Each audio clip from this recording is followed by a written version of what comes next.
right, so first thing I'm going to do is our passage read through for this passage here, which is from Emma, Jane Austen, 19th century literature, fun stuff. So what I'm going to do is just talk you guys through how I approach reading this passage, kind of like what my attitude is, what I'm paying attention to, the kind of details that I'm going to lock in on, the kind of details that I'm going to skip over. How do I digest, essentially, the passage, right? How do I get through it, pace myself, get what I need, and get out without getting hurt? That's the goal, okay?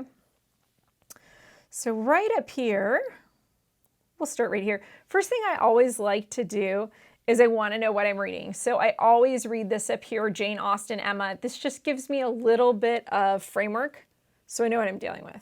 Right? 1815, old school. So I'm expecting this to be old school. That means vocabulary. I'm expecting some vocabulary words to be used in ways that I'm not used to them being used. I'm expecting something completely outside of my sphere of experience. That's what I'm expecting. Okay, we start here. Emma Woodhouse, handsome, clever, and rich, with a comfortable home and happy disposition, seemed to unite some of the best blessings of existence and had lived nearly 21 years in the world with very little to distress or vex her. So I'm just going to summarize this for myself, and this is like Emma is good looking and wealthy, and she's got a good life, and there's little to distress her. If you have a word like vex that you don't understand, just skip it. Focus on the one that you do get rather than the thing that you don't get. And that's my general rule of thumb. Get the vibe, get what you do get, not what you don't get. So she's like pretty good looking. She's got a lot of good stuff going on. She was the youngest of two daughters of a most affectionate and indulgent father and had, in the consequence of her sister's marriage, been the mistress of his house from a very early period. So this is a really fancy way of saying her sister got married and now she's all alone in the house with her indulgent father. So her dad kind of spoils her, I guess that's what it means. Her mother had died too long ago for her to have more than an indistinct remembrance of her caresses, and her place had been supplied by an excellent woman as a governess who had fallen a little short of a mother in affection. So she had a rock-solid governess, which is like nanny/tutor. If you don't know what a governess is, it's like a nanny-tutor. It's like a tutor and a nanny in one that they used to have back in the day. So she's got this nanny tutor. There you go. And her mom died. Okay, so her mom died, so she has nanny tutor who's taken over. Good. And she's pretty good. 16 years had Miss Taylor been in Mr. Woodhouse's family, less as a governess than a friend. So Miss Taylor is her rock star nanny tutor, right? Miss Taylor. Between them, it was more intimacy of sisters. Even before her, she had ceased to hold the nominal office. The mildness of her temper had hardly allowed her to impose any restraint in the shadow of her authority, now long being passed away. And living together as friend and friend, mutually attached, and Emma doing just what she liked, highly esteeming Miss Taylor's judgment, but directly, chiefly her own. So all this is saying in here is that Miss Taylor, they've been really more than friends than like, oh, I'm the boss of you, right? And Emma did what she wanted, and she would listen to Miss Taylor's judgment, but she directed chiefly by her own. That means Emma makes the choices. So Emma's in charge, even though this lady is like her friend. Emma's in charge, and they're more like friends than like, I tell you what to do. Okay, so that's the nature of their relationship. I realize that some of you, when you read these, you don't get that fast. So if this is hard for you, one of the things that you might need to do is improve your reading. And how do you do that? Well, you read more. That could mean just reading more in school and doing all your homework and trying to read the book. It could mean reading the book and then also getting like the Spark Notes or whatever you have on the internet, or the Monkey Notes, or I don't know what you guys have nowadays, newfangled things on the interwebs. I sound so old. But whatever you have, Spark Notes, whatever it is, and read both, right? Read this and then see if you got it, right? And then read the Spark Notes. See if you understood it. Use those as a tool. You do that. So there's some advice.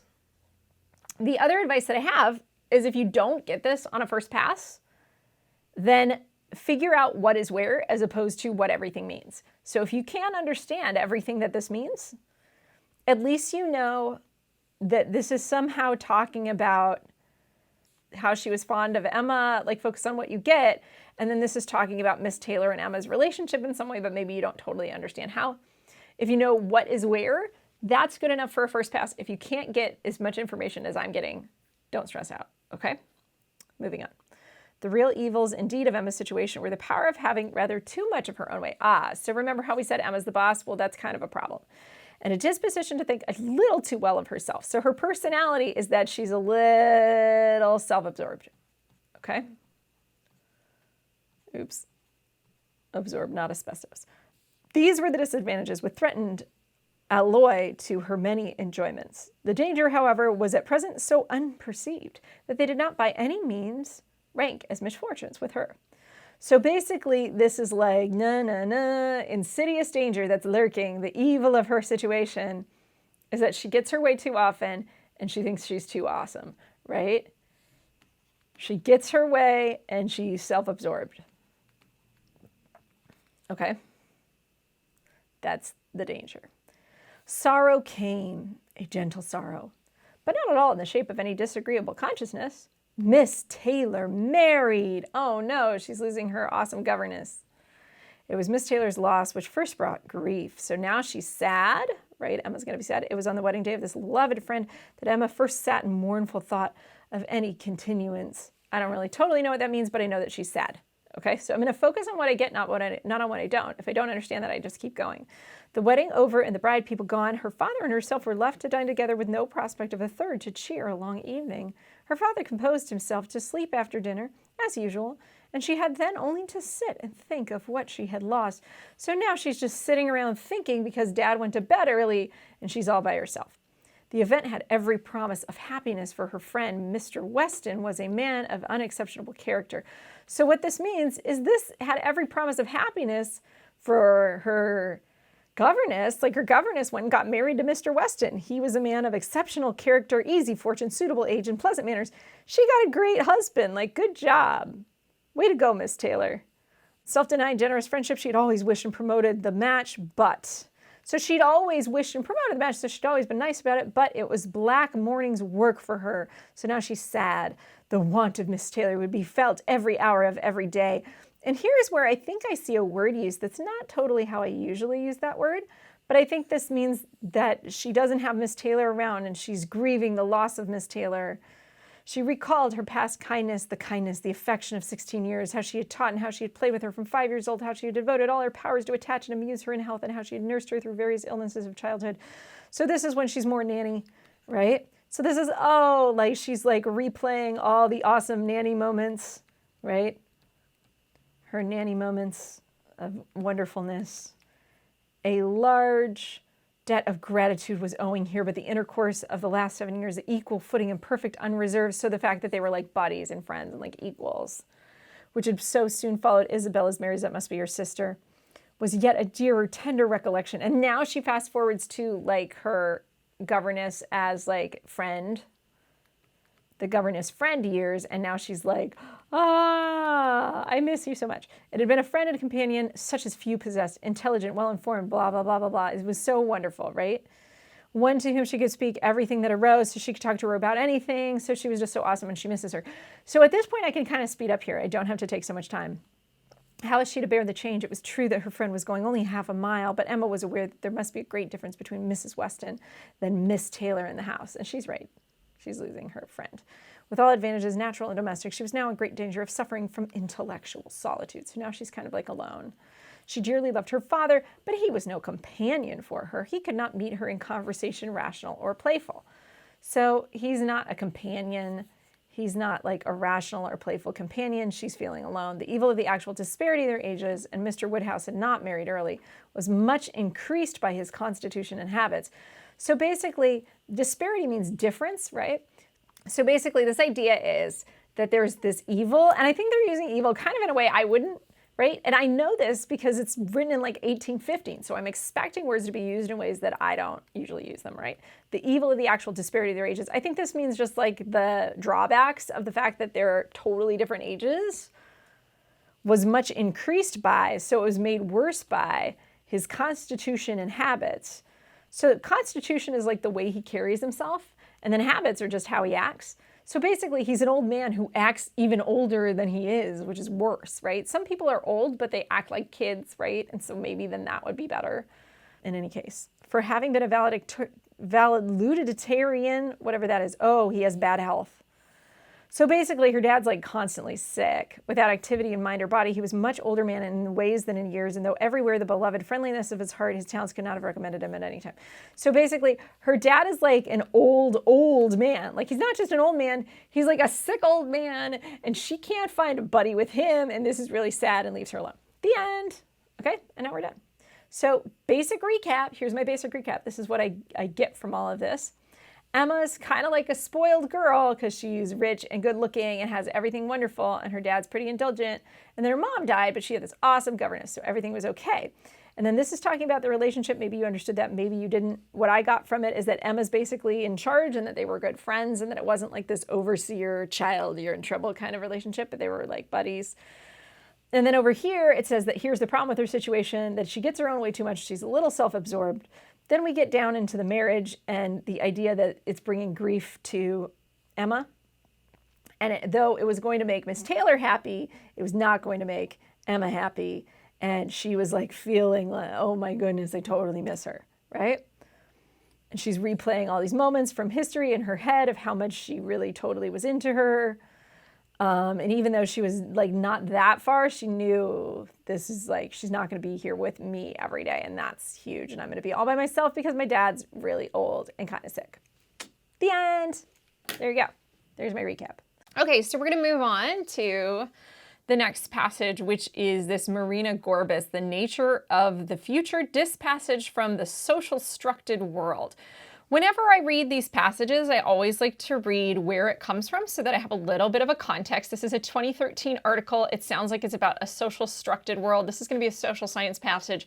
So I have a little bit of a framework of what I'm dealing with. I'm going to be looking for how this author is using evidence, sort of what the main idea is in each paragraph, and I'm going to be trying to track that. I also might be trying to move a little bit faster. Sometimes on these social science passages, I try to pick up a little bit of time because they tend to be not as necessarily involved as a narrative passage and not as challenging as a history passage, etc. So as I do that, what I'm going to do is I'm going to take like our paragraph here, and if I read this, this is kind of all about the Soviet Union in the 1960s and about visitors to that area and how they marveled at the gap between what they saw in state stores and what they saw in people's homes. So there was this weird dichotomy. Everybody had nice furnishings and tables and food and all this stuff, right? But you go to the store and the store is like totally empty, and that's crazy. And what filled the gap? And this is this informal economy driven by human relationships, dense networks of social connections through which people traded resources and created value. So basically they had this social network economy, this like networking economy, okay?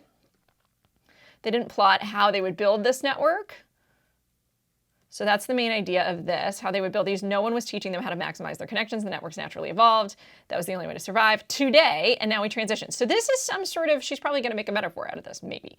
Today, all around the world, we are seeing a new kind of network of relationship-driven economics. So this is an example of relationship-driven economics, right? In the Soviet Union, it was relationships that kind of drove everybody to get stuff. And that's how people were able to get stuff, because they had relationships. And now we have a new relationship-driven economy with individuals joining forces sometimes to fill the gaps left by existing institutions, corporations, governments, educational establishments, and sometimes creating new products, services, and knowledge that no institution is able to provide. Empowered by computing and communication technologies, they have built these village-like networks on a global scale, and we are infusing more and more of our economic transactions with social connectedness. So this is about how social connectedness has to do with our economic transactions. Yeah, I can understand this. This is like social media. This is like you watching SupertutorTV. If you found me on YouTube, right, that's social media. You feel like, oh, I know Brooke, she posts these videos, right? I interact with you guys, like posting messages. You guys can email me, whatever. That's like some sort of social connectedness. There's economic transaction, right? That's kind of what this means. And so I can see, oh yeah, social media creates a platform whereby we can create sort of these new economic opportunities. The new technologies, so then I just have economic transactions, social connectedness, village-like networks, right? I just circle sort of my keywords and then I keep moving. The new technologies are inherently social and personal. They help us create communities around interests, identities, and common personal challenges, like taking the SAT. They allow us to gain direct access to a worldwide community of others, and they take anonymity out of our economic transactions. We can assess those we don't know by checking their reputations as buyers and sellers on eBay or by following their Twitter streams. We can look up their friends on Facebook. We can watch their YouTube videos. We can easily get people's advice on where to find the best shoemaker in Brazil.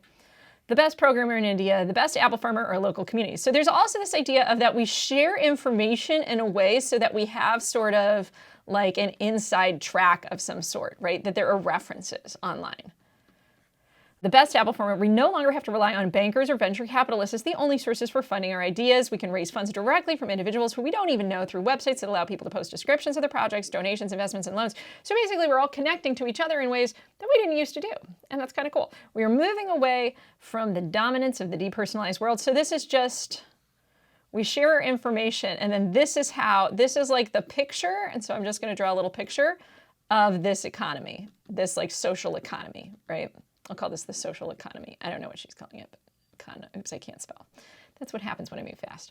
We're moving away from the dominance of depersonalized world. So we have this idea of institutional production, and instead we have these social connectings. Oh, she calls it social structing. Okay, so others have referred to this as social commons-based or peer-to-peer economics, but she calls it social structing. Not only is this a new social economy bringing with it an unprecedented level of familiarity and connectedness, blah, blah, blah, from finance to education to health, it's rapidly ushering new opportunities for us to pursue our passions, create new types of businesses. So it's basically created a new economy. I believe that. Social networking has created a new economy. Social structuring is in fact enabling not only a new kind of global economy, but a new kind of society in which amplified individuals empowered with technologies and the collective intelligence of others in their social network can take on many functions that previously only large organizations could perform, often more efficiently, at lower cost or no cost at all, and with much greater ease. So basically, individuals are able to do what only companies could do before. So this is like, basically, it's like the Wild West of the individual. Maybe that's not exactly the right term, but the individual has power, right? To do stuff. And this is how. So we've got these two guys describe the world of impossible futures, a world in which a large software firm can be displaced by weekend software hackers, or rapidly orchestrated social movements can bring down governments in a matter of weeks. The changes are exciting and unpredictable. They threaten many established institutions, offer a wealth of opportunities for individuals to empower themselves, find rich new connections, and tap in a fast evolving set of new resources. So this is just about how it's like the power of the individual. Anybody can do this. You just get on the internet, you figure it out, you build some connections, and you make it happen. Much has been written about how technology distances us from the benefits of face-to-face communication and quality social time. So this is like the negatives of technology. And then I think those are important concerns, but, and then she's going to come back and be positive again. So this is a little bit of the naysayers, how she addresses them. And sometimes that will come up in our questions. So I like to like kind of track that. But you see how I can kind of map this out. I kind of have a basic baseline of what she's talking about and what her social structing theory is, that social networks basically have created a new economy. And that's our read through. So that's how I kind of manage the passage. I try to move as fast as I can. I try to just understand what's going on. I try to make it real for myself, maybe a little bit here and there, right? Like by giving examples, I'm like, oh yeah, like my YouTube channel, right? That's how you guys found me. That's kind of like a social network, right? And this is how we are able to build connections and share information and help each other out through our challenges, like taking the SAT, right? That's kind of my framework that I can understand this by, and you can come up with your own. Okay, so here, questions 20 to 28 are based on the following passage and supplementary material. Again, whenever I do a passage read, I want to first sort of anchor myself in what this says. Now, this doesn't help me that much. It says, Tina Hessman say, Lessons from the Torpid by Society for Science and the Public. So I know it's going to be some sort of a science, something in the Lessons from the Torpid. I don't know what the torpid, I guess torpid means like you're not moving very much. That's probably vocabulary that's beyond most of you, because it's like GRE level vocabulary or old SAT level vocabulary, torpid. Maybe that was on the old SAT, on the really hard questions that you guys never saw. Oh, you lucky people. In any case, understanding how hibernators, including ground squirrels, marmots, and bears, survive their long winter naps may one day offer solutions for problems such as heart disease, osteoporosis, and muscular dystrophy. This is important because this is anchoring us. And it says, here's the game, end game. It's telling us our end game, and end game is always important. Our end game is we can solve human disease if we can understand how hibernators basically survive their naps, right? If we can understand hibernators, it's going to help us with heart disease, osteoporosis, muscular dystrophy. It's going to like really help us solve medical issues. If we can look at these other biological specimens that have been able to overcome issues that we have, Nearly everything about the way an animal's body works changes when it hibernates, and preparations start weeks or months in advance. The first order of business is to fatten up. So basically, everybody gets fat. Fat is where it's at for a hibernator, says Matthew Andrews, this guy at University of this who studied 13-line ground squirrels. You bring your own lunch with you. Packing lunch is necessary because the animals go on the world's strictest diet during the winter, surviving entirely off their white fat. They have their last supper in October, and they don't eat again until March. That's crazy, isn't it? These animals don't eat for the whole winter. Bigger fat stores means a greater chance of surviving until spring. If they go in really chunky, nice and roly-poly, that's going to be a good hibernator. So basically, you got to get fat, okay? So that's all this. That's all that is. Okay, get fat. Bears also watch their waistlines expand in the months before settling in for the season. The brown bear cardiologist Ole Bear. So this is a bear cardiologist who studies pack on the pounds by chewing down. And this guy up here was like some squirrel man. So sometimes I like to keep track of doctors and stuff. So there's this molecular biologist who studied squirrels. So this is Matthew Andrews. So sometimes I like to track these people. He chowed down 40 kilograms of blueberries a day. Such gluttony could have severe consequences, obesity, right? Heart attack. So basically, these guys can get fat, but humans can't. And so now here's that link, right? If we go up to the top, what was the big main end game? We're looking for that kind of end game kind of stuff. And oftentimes these intros are really important. Not always, but sometimes. Other times the intro is just an intro, and then the really important stuff's down here. But obesity is a greater, so this is that like with humans, we can't get fat like that. To see how fattening up affects Scandinavian brown bears, Bear and his colleagues ventured into the wilds of Sweden following signals of radio transmitters, so tag bears. So they wanted to see how this affects Scandinavian brown bears. So here's a study, right? So study intro. Bears can be dangerous close up. Even hibernating bears can rouse to action quickly. So the science is tracking down them and use darts. So this is how they handle it. And they tranquilize them from a helicopter, all that kind of stuff. Once a bear is under the tranquilizer's influence, which takes about 5 minutes, they have 60 minutes to get the animals from its den, weigh it, measure it, draw blood samples, do minor surgery, collect fat and other tissues, and then they return it to its den by minute 61. So basically, they sabotage these bears. This is the how. How is rarely an answer to a question on the SAT, just FYI. But it is good to map it because then you know that's like the how or the what, right? What they do. How and what. It's usually why. Right, that's what we're looking for. Precious materials collected during the high pressure encounter need to be analyzed within 24 hours. So researchers, so this is more of the how. So they go to a nearby station, they fly to the site, right? This is samples such as bones can't be collected from live bears. They come from bears recently killed. So this is, again, more how they collect data. And I'm just gonna label as how they collect data, and I'm skimming it, and if I have to have it, I'm gonna come back. Recent analyses. Now this is the juice, and this is probably going to be more where the questions are going to come out of. Revealed that Scandinavian brown bears spend the summer with plasma cholesterol levels considered high for humans. This is what's interesting, right?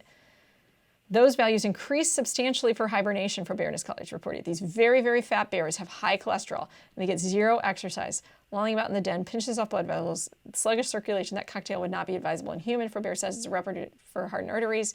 You're going to get a stroke. So basically, they have high cholesterol, these bears. And what can we learn from that? Even healthy adult humans can develop fatty streaks in their arteries that make blood vessels less flexible, but the bears don't build up such artery fattening streaks, and this is what is important. Whenever we see the word but, you guys, I want you to hone in on it. Whenever you have a contrast signal, remember contrast signals matter. Whenever you have a contrast signal, highlight, circle, pay attention. Our bears, they had nothing. It's not clear yet how they keep their arteries flexible, but he hopes to find some protective molecule that can stave off hardened arteries in humans as well. So he's like, wow, they have so much cholesterol. And then we get fatty streaks, right? And then those fatty streaks make the blood vessels stiff. But these bears, they have flexible arteries. How do they do it? Maybe there's this protective molecule that protects them despite all their cholesterol because they're really fat. How do they survive their fattiness? We need to figure this out to save some humans. The end. Okay, so now that we've framed that, we're going to go into the questions, but we've got like a really good anchor, yeah? 29 to 37 are based on the following passage. Okay, cool. So the first thing I'm going to do is I'm going to walk you guys through this passage. This is kind of a tough passage. It's a historical passage kind of thing. Andrew Carnegie Wealth. A few tips on these kind of history passages. One of the things that I like to do is I like to try to have a grip on the passage as a whole before I approach anything.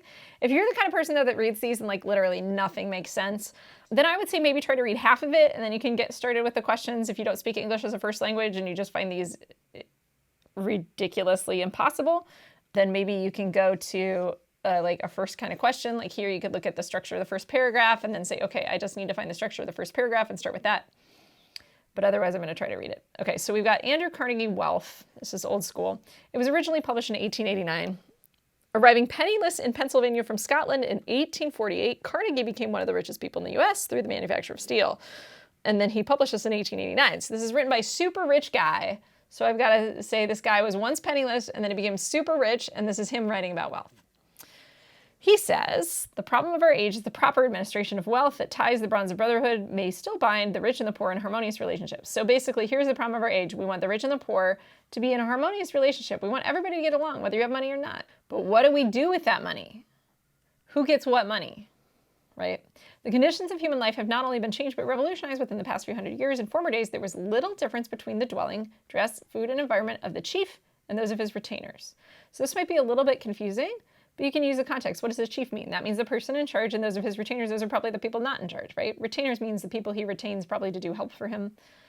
The contrast between the palace and the millionaire and the cottage of the laborer with us today measures the change which has come with civilization. So now he's saying the palace of the millionaire and the laborer is a change. So there's contrast, right? So he's basically saying today there's contrast. So back in the day, so he's saying change. Whenever I see change, that's important because it means there's like a comparison going on between the past and the now, right? Now the rich versus poor, there is a big gap, right? That's what he's saying. There's this gap between the rich and the poor.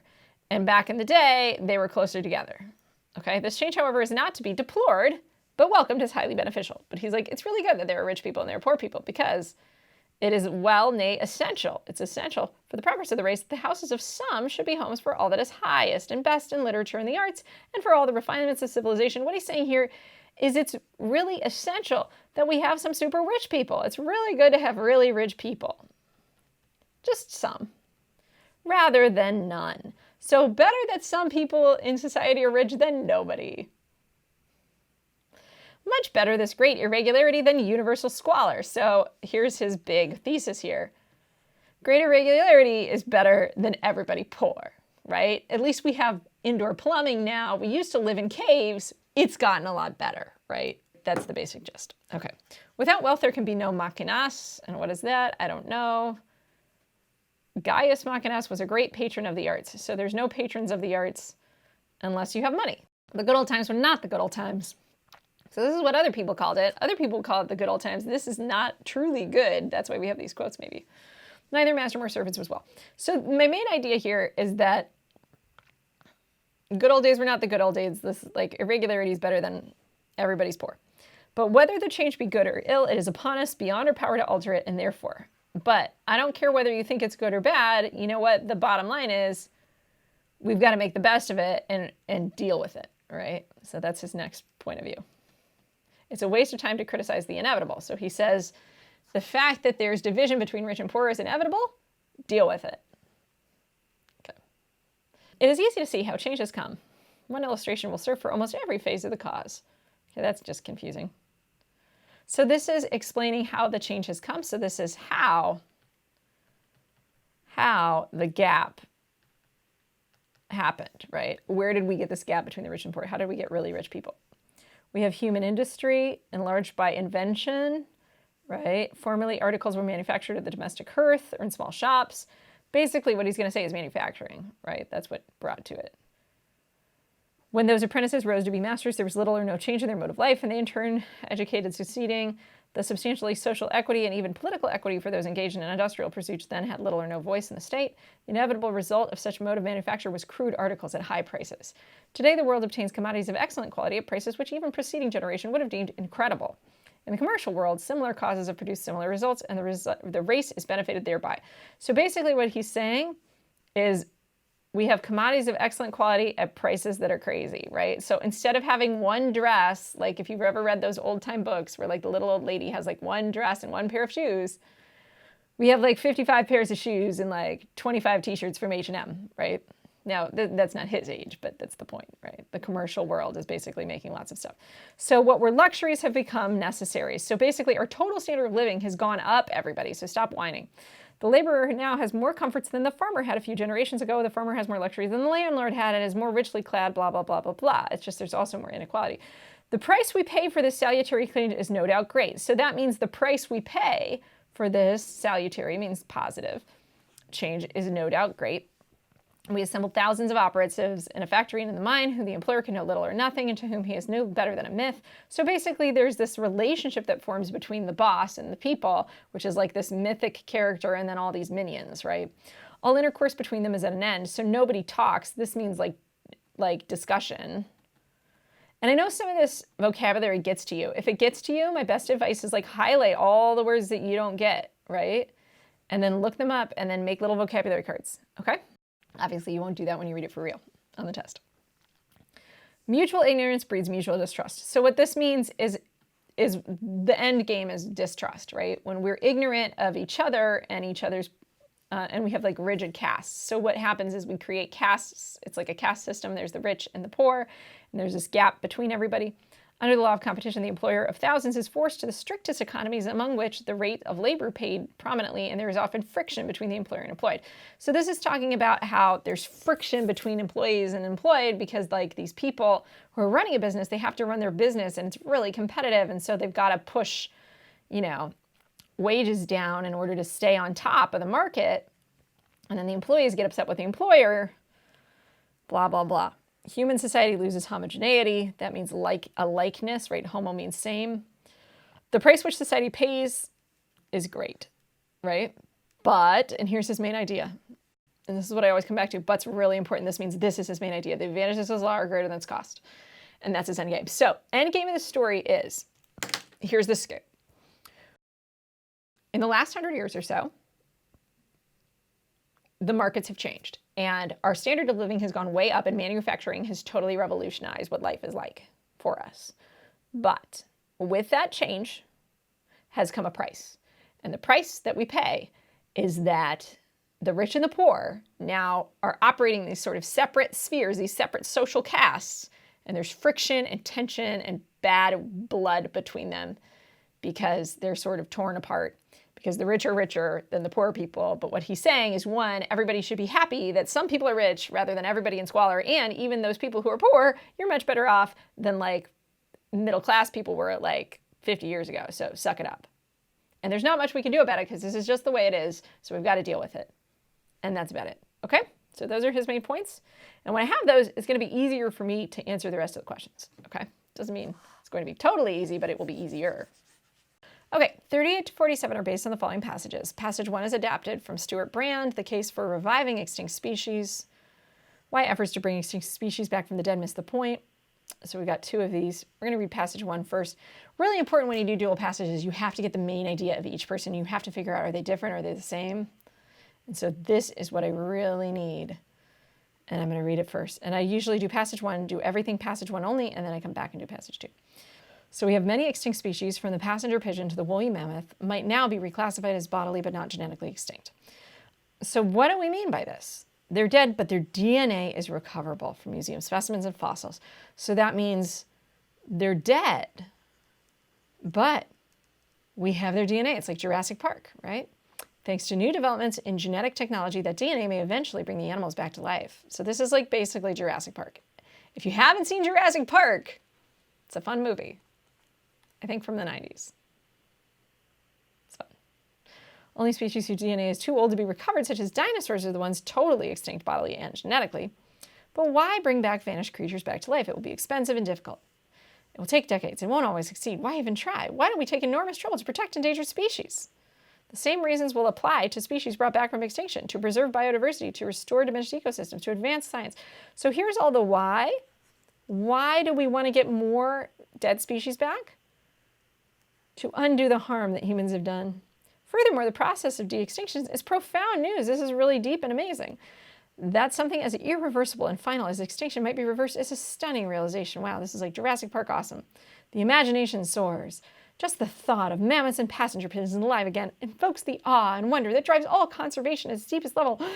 It's like, wow, we can keep it alive. Wow. Okay, so I'm vibing this out a little bit. Whenever I have like a vibe sense, I sometimes will write that down. Okay, so this is just like, main idea is that Wow, we can bring dead animals back.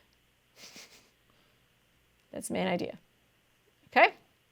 Cool. That's the perspective of this author. Okay, passage 2, read through. Again, I don't recommend you read these right in a row. I recommend you read passage 2 after you do all the passage 1 questions. The idea of bringing back extinct species holds an obvious gee-whiz appeal and a respite from a steady stream of grim news. Yet. Okay, so this is kind of the POV of author 1, and then he says yet, and that's a contrast. So I already know he's going to disagree with that guy. With limited intellectual bandwidth and financial resources to go around, we have limits. De-extinction threatens to divert attention away from modern biodiversity crisis. So this is what we need to focus on, okay? According to a blah, blah, blah report, 20,000 species are currently in grave danger of going extinct. Species today are vanishing. So this is extinction. This should be our focus, right? This has been called a sixth mass extinction, like OMG. This is so terrible. Die-off, such as the one that befell the dinosaurs. We are dying off just like the dinosaurs died off, and we need to panic because of extinction. A program to restore extinct species poses a risk of selling the public on a false promise that technology alone can solve our ongoing environmental woes. An implicit assurance that if a species goes away, we can snap our fingers and bring it back. Already, conservationists face difficult choices about which species and ecosystems to try to save, since they cannot hope to rescue them all. Many countries where poaching and trade in threatened species are rampant either do not want to give up the revenue or lack the wherewithal to enforce their own regulations. So there's these countries where they don't have enough law against the backdrop of a costly and flamboyant project to resuscitate extinct flora and fauna in the name of conservation looks irresponsible. Should we resurrect the mammoth only to let elephants go under? This is terrible. We're going to spend all our money on a woolly mammoth when the elephants are dying before our eyes, right? Save the living. That's his mantra, right? Save the elephants. Of course not. That's silly. This is not to say that de-extinction enterprise lacks merit altogether. So this is caveat. Aspects of it could conceivably help save endangered species. So aspects of it, so there's some technology that might help us save the animals we really should be saving. Extinct versions of genes could be reintroduced into species and subspecies that have lost a dangerous amount of genetic diversity, such as the black-footed ferret and the northern white rhino. Such investigations, however, should be conducted under the mantle of preserving modern biodiversity. So everything we should do, so some of the ideas of resourcing DNA and doing the whole Jurassic Park genetics out of a, preserved amber bug mosquito or something. You know what I'm saying. It should all be done to save the living. Okay, so his mantra is save the living. At least it's an easy kind of thing to wrap your brain around. Main purpose of the passage is to tell us about Emma Woodhouse and this tragedy of losing her friend, the governess. Describe a main character and a significant change in her life. Boom, that was it, wasn't it? Do you see how I anticipate the answer? This is how I like to do these. Anticipate the answer before I say it. Now, if you didn't get this, you can go back to my passage read, and I'm going to go through the whole passage, and that's where I got that one recap line from. So if you didn't understand that, now you do. Provide an overview of a family and a nearby neighbor. Though it's true that Miss Taylor is a nearby neighbor, this is not an overview of a family. It's really about Emma more than everybody else. I know a little bit about her dad, but this is not totally on par with what I came up with. So I want to know main purpose. Whenever I want main purpose, I want to anticipate it, right? And then I'm going to find my perfect answer. And here I have Emma, right? Loses friend governess, right? That's kind of the big idea. Discuss some regrettable personality flaws in the main character. Now, it does have these, but that's not the purpose. When I zoom out and I try to find my perfect answer, you see how I anticipate it? The best way to do these main purpose problems is to anticipate that main purpose before you ever look down. Do not look down until you anticipate it. Yes, I can find evidence of all 4 of these probably somewhere in the passage, but that's not what the question is asking. The question is asking, if you had to title this, if you had to summarize this whole thing in one sentence, what would you say? What's the one sentence you would use? One. You only get one. That's what this is. Explain the relationship between a main character and her father. Though there are points at which we have this is not the main idea. And I can even count sometimes. This is about main character and her father. And then there's a little tiny sliver up here about her indulgent father. That is the only part about Dada, everybody. Do you see how there's not a lot of yellow on my page? Bingo. That's why that's wrong. If you put it, now you know. You can always count. This is too broad. It should be just Emma. A nearby neighbor. This doesn't do justice to who she is. And though there are some personality flaws, it's not the main idea. That's really relegated to this paragraph up here. That's the only paragraph really where I have that. So that's one paragraph. It's not the whole thing. So count. When in doubt, count. Number 2, which choice best summarizes the first 2 paragraphs of the passage, lines 1 through 14? So I'm going to summarize them myself, kind of from my read through, and then I'm going to go and look for the person 1. This is Emma's got a good life. Okay? Down here is, but her mom died and her sister went and got married, but she had a cool governess. So that's kind of a family situation. Even though a character loses a parent at an early age, sure, she is happily raised in a loving home. That sounds pretty good because the first half is this and then the second half is that. So I'm looking for like the first 2 paragraphs. So I think that works. An affectionate governess helps a character to overcome the loss of her mother despite the indifference of her father. Now, this I don't think is accurate because it says her father's indulgent. That means he spoils her. And he says most affection, indulgent. That is not her father is leaving her high and dry and despondent all by herself. Okay, so this one word, indifference, makes this question answer wrong. B is that. Largely as a result of her father's wealth. Okay, I always want to be really careful. Cause and effect, this is cause and effect language. Okay, whenever I have cause language, I want to be really careful because cause and effect language is super dangerous. So whenever you see it, mark it, box it, underline it, circle it. It has to be explicit in the passage for cause and effect to be correct. I know her dad's wealthy, but that doesn't mean as a result of that wealth and affection that she leads a contented life. The other thing is I need both paragraphs. So it says she's handsome, clever, rich. So the other thing in here is, unless it's a 100% answer, it can be problematic. So clever means she's smart. Handsome means she's good looking. This isn't because of her father's doting. She's good looking because she happened to be born hot. Like maybe her mom was pretty, and that's why. We don't know that that's because of her dad. Clever means smart, okay? I can't say largely because of her father's wealth when there's 3 things that are making her happy. With a comfortable home and happy disposition seem to unite some of the best blessings of existence and having lived nearly 21 years with little to distress or vex her. So she's got everything good going for her. Then it says she has an indulgent father, but it doesn't say largely because of that. It's not just about this. Do you see how there's 2 other words here? So it's not complete. And then we have a really affectionate governess.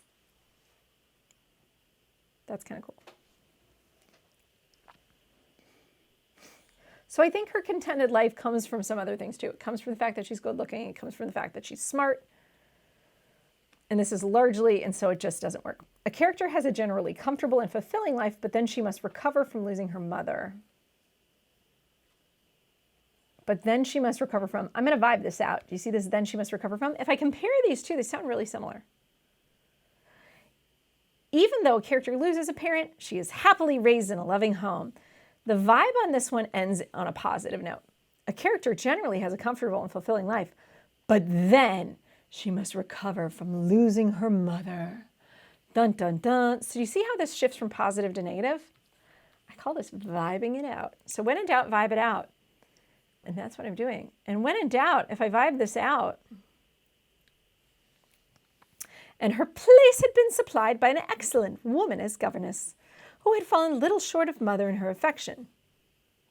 Her mother had died too long ago for her to have more than an indistinct remembrance of her caress, and her place had been supplied by, like we roll through this mom loss so quickly. Do you see how we're right back to positive, and we start positive, and we're here, positive, positive, and then there's a little bit of a negative swing, and then we swing right back, and everything's happy and hunky-dory again. So that's why I don't think this works. A character has a generally comfortable and fulfilling life, but then, and this also has like a chronology to it that's kind of weird. This isn't chronological. If anything, it's not a but then.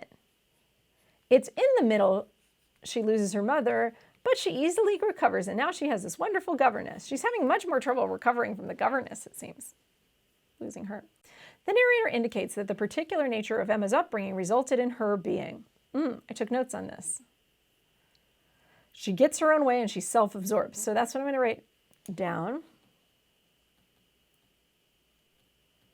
So I'm looking for like self-absorbed probably. So we have despondent. If you don't know what despondent means, it means sad. I like to think of crying a pond full of tears. That's how I remember that one. Not despondent. She's not sad. She's self-absorbed and she gets her way too often. Self-satisfied. Some of you don't know what this means. Sometimes it's called smug. We'll talk about that in a second. Friendless. These two words do not mean friendless. Whoopsies. Out. Inconsiderate. Tempting. So let's go between these two. What does it mean if you're self-absorbed? That means you're all about you. Does that mean you're inconsiderate? Hard to tell. Inconsiderate means that she's rude, right? Maybe she doesn't write thank you notes, or she puts her dirty feet on the new white ottoman at her friend's house. Just because you're self-absorbed doesn't mean you're rude. Let's go back to self-satisfied. Now, some people think self-satisfied just means that she's satisfied, which it doesn't. It means smug. And that actually means self-absorbed. So B is the best answer choice because this is a synonym to what I came up with. Now, I know a lot of you missed this because you didn't really know what self-satisfied meant and you thought it just meant satisfied. But it actually means excessively and unwarrantedly satisfied with oneself or one's achievements, smugly complacent. And that's dead on. Inconsiderate, again, I have to very subtly infer that. And I don't want to make any inferences if I don't have to. So because B is basically a straight up synonym of what I came up with, that's what I'm going to pick. Now, if you don't know where I got this self-absorbed or get out of the way, and you're like, Brooke, how did you get that so fast? Like, where did you find that? If you go back to my passage read through, when I get to about here, you can kind of just skim through that video until you see my pen moving around this section, and then you can hear my breakdown of just this little section right here, and you'll hear how I interpreted that, okay? And that, with every passage, I do a passage read through. So that's where I kind of get my foundation. So you can go back to that if you need to better understand where I came up with that, if this is still a little unclear for you. Okay. Number 4, which choice provides the best evidence for the answer to the previous question? Well, like I said, I already knew where this came from. Now, when I can do these in order that easily, I do them in order. If I find it super hard, then I'm going to do them out of order. This one I think is pretty easy if you did a good passage map. The real evils indeed of Emma's situation were the power of having rather too much of her own way and a disposition to think a little too well of herself. I know this is the dead-on answer. That's exactly talking about Emma. Okay? Now, I can also look here. The narrator indicates that a particular nature of Emma's upbringing resulted in her being what? So 28, I would say to 30.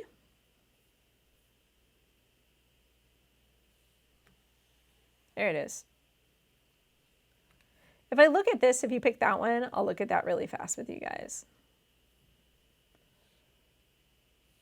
The danger, however, was at present so unperceived. This is just saying that she can't perceive the danger. That they did not by means rank as any misfortunes with her. This means that she wasn't very aware of her snobbiness, but it was there. In any case, you can see how when I did this, I knew exactly where this was because I had a good passage map. And then I just go here. If you happen to put this or this, like let's say you put lines 1 through 5, let's go there. It says, Emma Woodhouse, handsome, clever, and rich. Now this does say that she was handsome, clever, and rich with a comfortable home and a happy disposition. Seem to unite some of the best blessings of existence. Some of you put self-satisfied and then you put this one.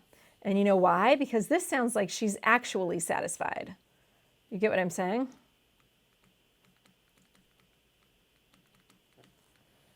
Because this says she has a happy disposition and she's comfortable, right? So let's break this down why this is wrong. If I look at this, the particular nature of Emma's upbringing resulted in her being. This is cause-effect language. And if you look at these two sections, you're going to see more cause-effect here. The real evils of Emma's situation were. That means her situation made her this way. The real evils and deeds of Emma's situation were the power of having too much her own way. The evils of Emma's situation. And this says indeed, so this is going to continue. Yeah, and down here we're just talking about how it worked with Miss Taylor. Now up here,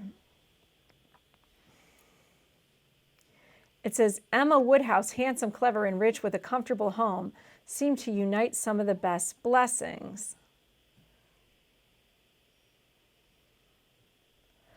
But I think the other part is talking more about the particular nature of Emma's upbringing. Resulted in her being self-satisfied, and this means smug or snobby. And this is really vocabulary. The reason you guys really pick this is that you don't understand that self-satisfied means snobby and not just satisfied. Comfortable and happy would be satisfied, but only to think a little too well of herself is self-satisfied, because that's the smug. So I think that's really the split. And I know this is really where you guys usually screw this up. You get this one wrong and then you get the other one right. But this is self-satisfied and that's that. And I think it really just comes down to vocabulary. If you know this vocabulary, it's going to be easier. You're going to see this. I'm also looking for this idea of that her upbringing made her into this, that it was the fault of like her surroundings, of her situation, and this is the evil of her upbringing or her situation. This is what it left her with. Okay, moving on to number 5. As used in line 26, directed most nearly means.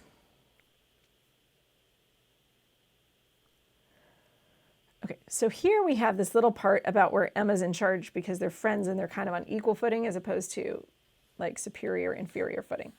So if you read this whole paragraph, that's the context of this. And I do this in my read-through. You can go through my read-through if you want. Just skim to the part in the video where you see me on these lines, and you'll hear me explain all of this in greater detail.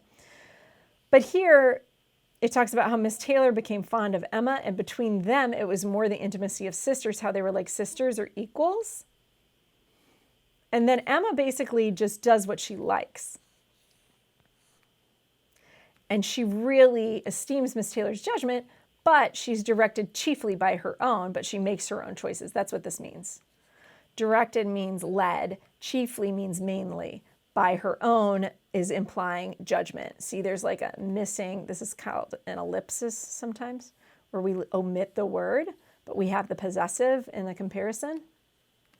So it's by her own judgment is like the ellipsis of the own here. But directed chiefly by her own judgment is the missing word that this is implying. Hopefully that makes sense to you now.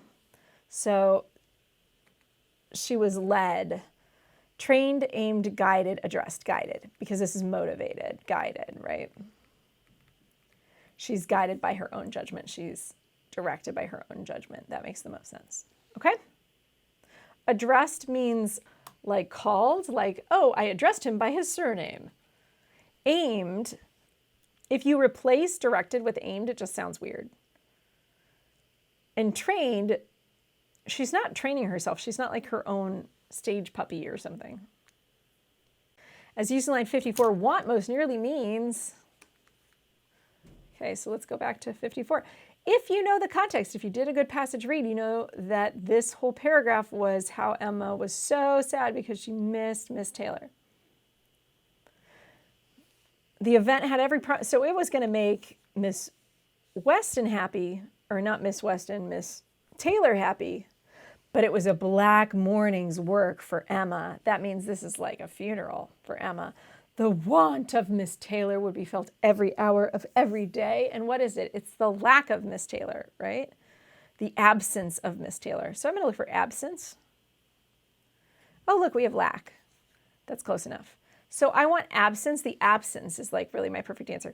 When in doubt, when you are in an old passage, you better believe that a secondary meaning is the most likely culprit in anything kind of pre-1900.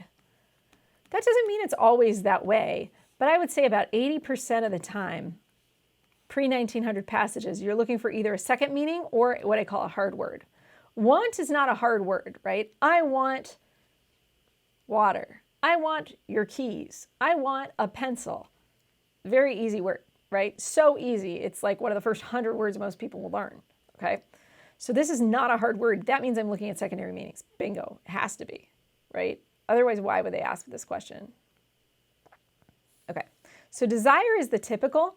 If you have the most typical definition of a word, it's probably wrong on a question that's this old. requirement, but nothing's required. The request of her would be felt. I don't even know what that means. So then the other thing is plug in.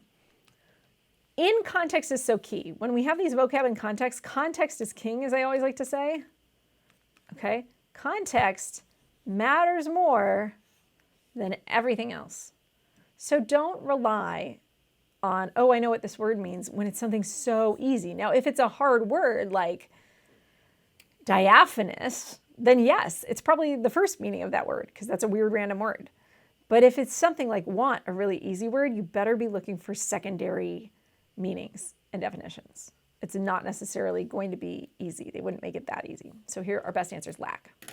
If you struggled with this, we have videos that specifically go through how to deal with words in context that I would recommend that you go check out. Those are part of our reading videos. So if you mosey on over to our course, in that section, you can work on words in context, this is called. Okay? Number 7. It can be most reasonably inferred that after Ms. Taylor married, she had less patience with Mr. Woodhouse. Well, after she married, she moves out, right? So why do we even know what kind of patience she has? That's weird. Fewer interactions with Emma, bingo, because she's moving out. More close friends than Emma. This is a weird number kind of comparison, and comparisons are always dangerous. So when I see comparisons, unless it's explicit, never infer a comparison. Comparisons are dangerous. An increased appreciation for Emma. I guess these are all comparisons, but it's really got to be explicit.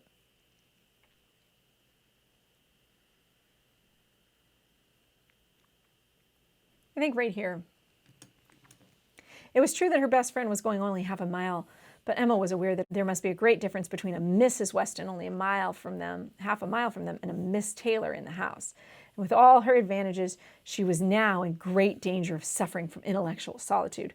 We know that she left and she's not going to spend as much time from this paragraph, right? If you read the thing and you did a decent map, you should know this right away and you shouldn't even have to go back. This should be super fast. If anything, Emma might have an increased appreciation for Miss Taylor because she's missing her. So make sure you don't mix up your characters. Sometimes people put D because they mix up the people. We have no reason to think that she has any less or more patience for Mr. Woodhouse. She's left, but that's just because she got married. It's not because she wants to tell Mr. Woodhouse she has no patience for him. Which choice provides the best evidence? Okay, so this might be a little bit tougher. I'm going to go back to where I was, which is 75 to 85. And I'm going to look for something there first. Oh yeah, I have this one. And then maybe I'll look at 60 to 65. So sometimes I just try to find the right neighborhood first. And if I can do it in order, how is she to bear the change? It was true that her friend was going only a half mile. Yes, exactly. But she was now in grave danger of suffering from solitude. So how is she to bear the change? We know there's a change coming, and she knew that she was going to be a mile and a half away, and that she's not going to be hanging out with her that much. And that's D, clearly. 60 to 65, I'm just going to double check. I always like to double check what's in the neighborhood. A large debt of gratitude was owing here, but the intercourse of the last 7 years was yet a dearer, tender recollection. So this is just recalling. This is a memory. It's not about her actually leaving yet or being gone yet. So that isn't in the right scope, as I like to call it, or neighborhood. This is about after Miss Taylor married. This can only be information that happens after that happened, not recollections of things that happened before that happened. So that doesn't make sense. So make sure you've anchored yourself to the question. If you're going back and forth, make sure if you get confused, always re-anchor yourself here. Reread this. This is your anchor. This is how you stay safe. This is how you get everything right, people. Pay attention to your anchor here. There's an ugly anchor sketch. I'm almost sure these are going to be wrong, so I'm going to skip over them. Sometimes what I like to do for the reading is when I don't double check evidence questions, which is a technique that I used in order to keep my speed up and to not ever run out of time, because I am deathly afraid of running out of time in the reading, because sometimes I can get really bogged down with a really hard question.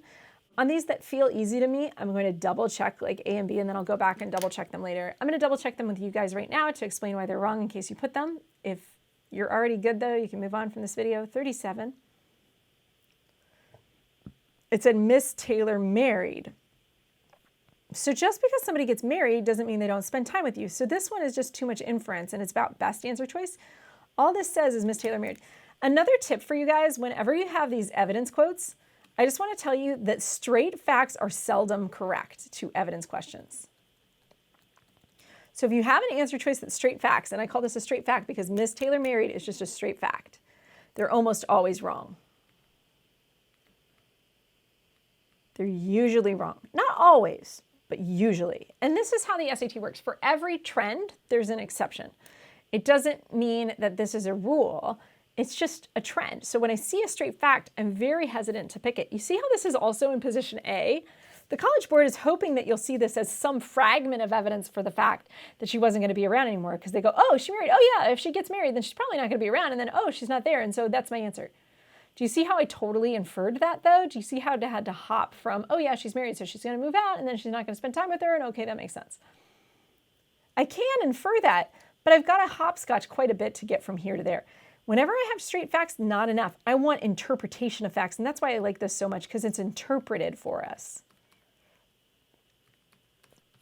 I always want something that's interpreted. Okay, now we have 47 to 48, the event friend.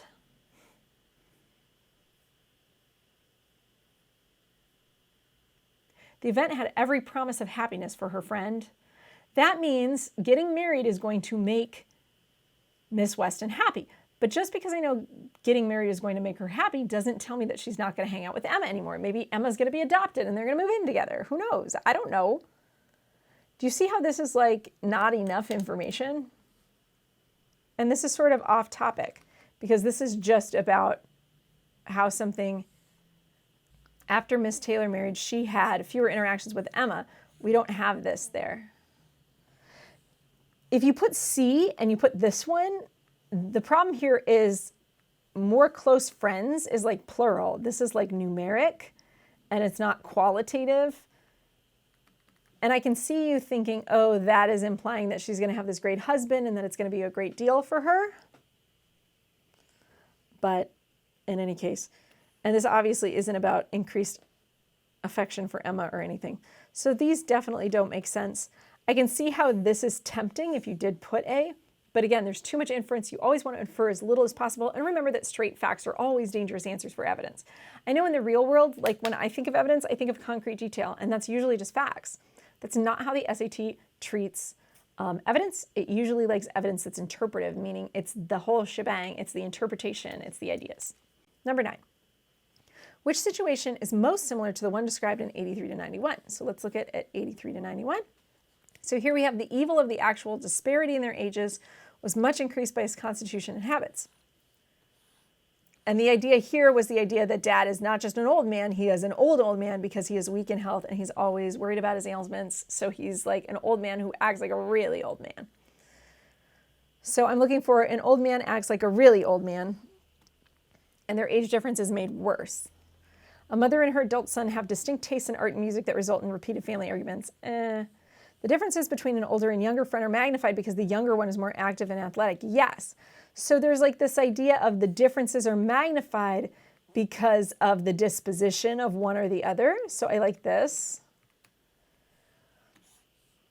An older and younger scientist remain close despite the fact that the older one's work is published more frequently. This is just random. And it seems like there's no driver in between. There's no wedge between people. This is about a wedge between people. This seems to be like, oh, we all get along despite our ages. It's kind of the opposite. The age difference between a high school student and a college student becomes a problem, even though they enjoy the same diversions. Now, here's the problem. This first part is great, and a lot of you pick this one because you see that they have an age difference, right? And so you're like, oh, I see the age difference. That must be it. But the idea here is that he's not just old, it's made worse by the fact that he acts old, right? And then here is, he's not just young, it's made worse by the fact that she acts really young, right? She's more active, she's more athletic, so she acts even younger. And this is more similar because it's like this magnification of difference. And there's no magnification of difference. This is like irony, even though it means there's like a sort of an irony or contrast in their difference. And so this is like something is wedged in and exacerbated versus this is something that where they're just totally opposites. So B is going to be our better answer choice. Remember, specifics aren't what create like a similar relationship. You're looking for more the kind of framework, right? Do I have negative then positive? Do I have opposites? Do I have, right? What's the kind of vibe? And what's the sort of situation and how can I framework it out? That's going to be a better answer, okay? So this is not right, that's not right. And we're not just looking for something with an age difference that becomes a problem. Now it is a problem here. That half is totally like it, right? But this half is not at all like it. This is the reverse situation a little bit, but it's closer because it's the idea of there's a wedge and the wedge is driven further in or driven further in because of the situation. Okay?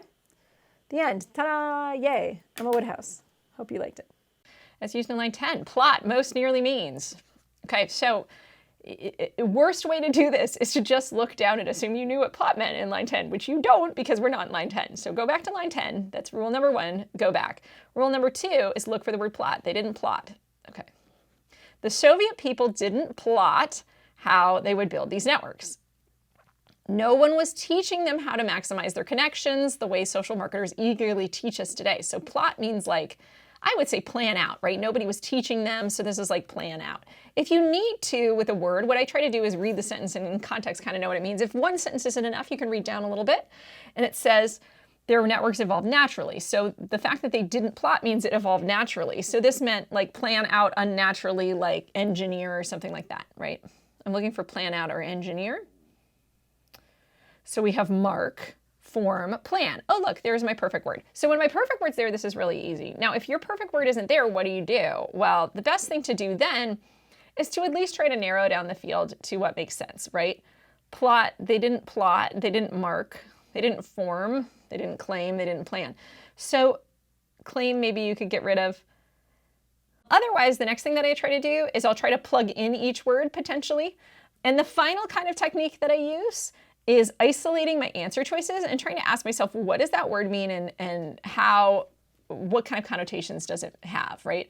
Mark means to like, they didn't mark out. That means they didn't put pencil to paper, right? That's kind of what mark means to me. You see how I can kind of do this. They didn't form out how they would do things. I don't even know what that means. So you see how when I plug that in, that doesn't work. They didn't claim. Claim means to assert, right? But you see how plan means to delineate. I mean, this is a pretty easy word. So hopefully you guys can kind of see this. But we're looking in context to try to figure out, like, what does it mean? When you have an easy word like plot, it's all about context. Sometimes these words are harder, and then it might be more about what the word means. But the easier this word is, the more it's probably what is it doing in context. So always make sure you look back, try to anticipate the perfect answer. If you find it, great, done. If not, plug everything in. They need to work grammatically usually. And otherwise, isolate each answer choice, try to figure out the connotations and see what fits the best, okay? Number 11.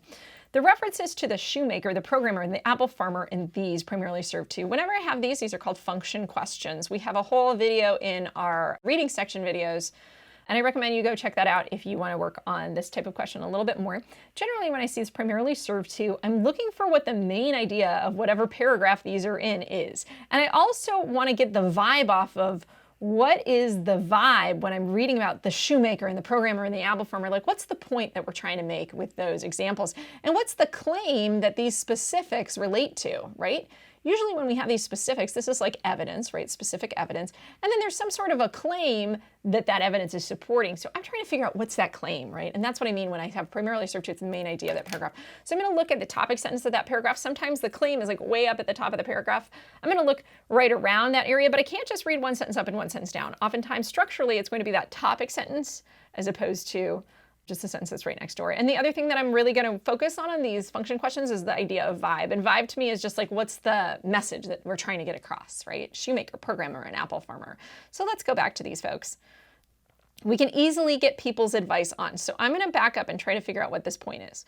This is the new technologies are inherently social and personal. They help us create communities around interests, identities, and common personal challenges. They allow us to gain direct access to a worldwide community of others. So basically, we have this worldwide community of others. We're not anonymous anymore.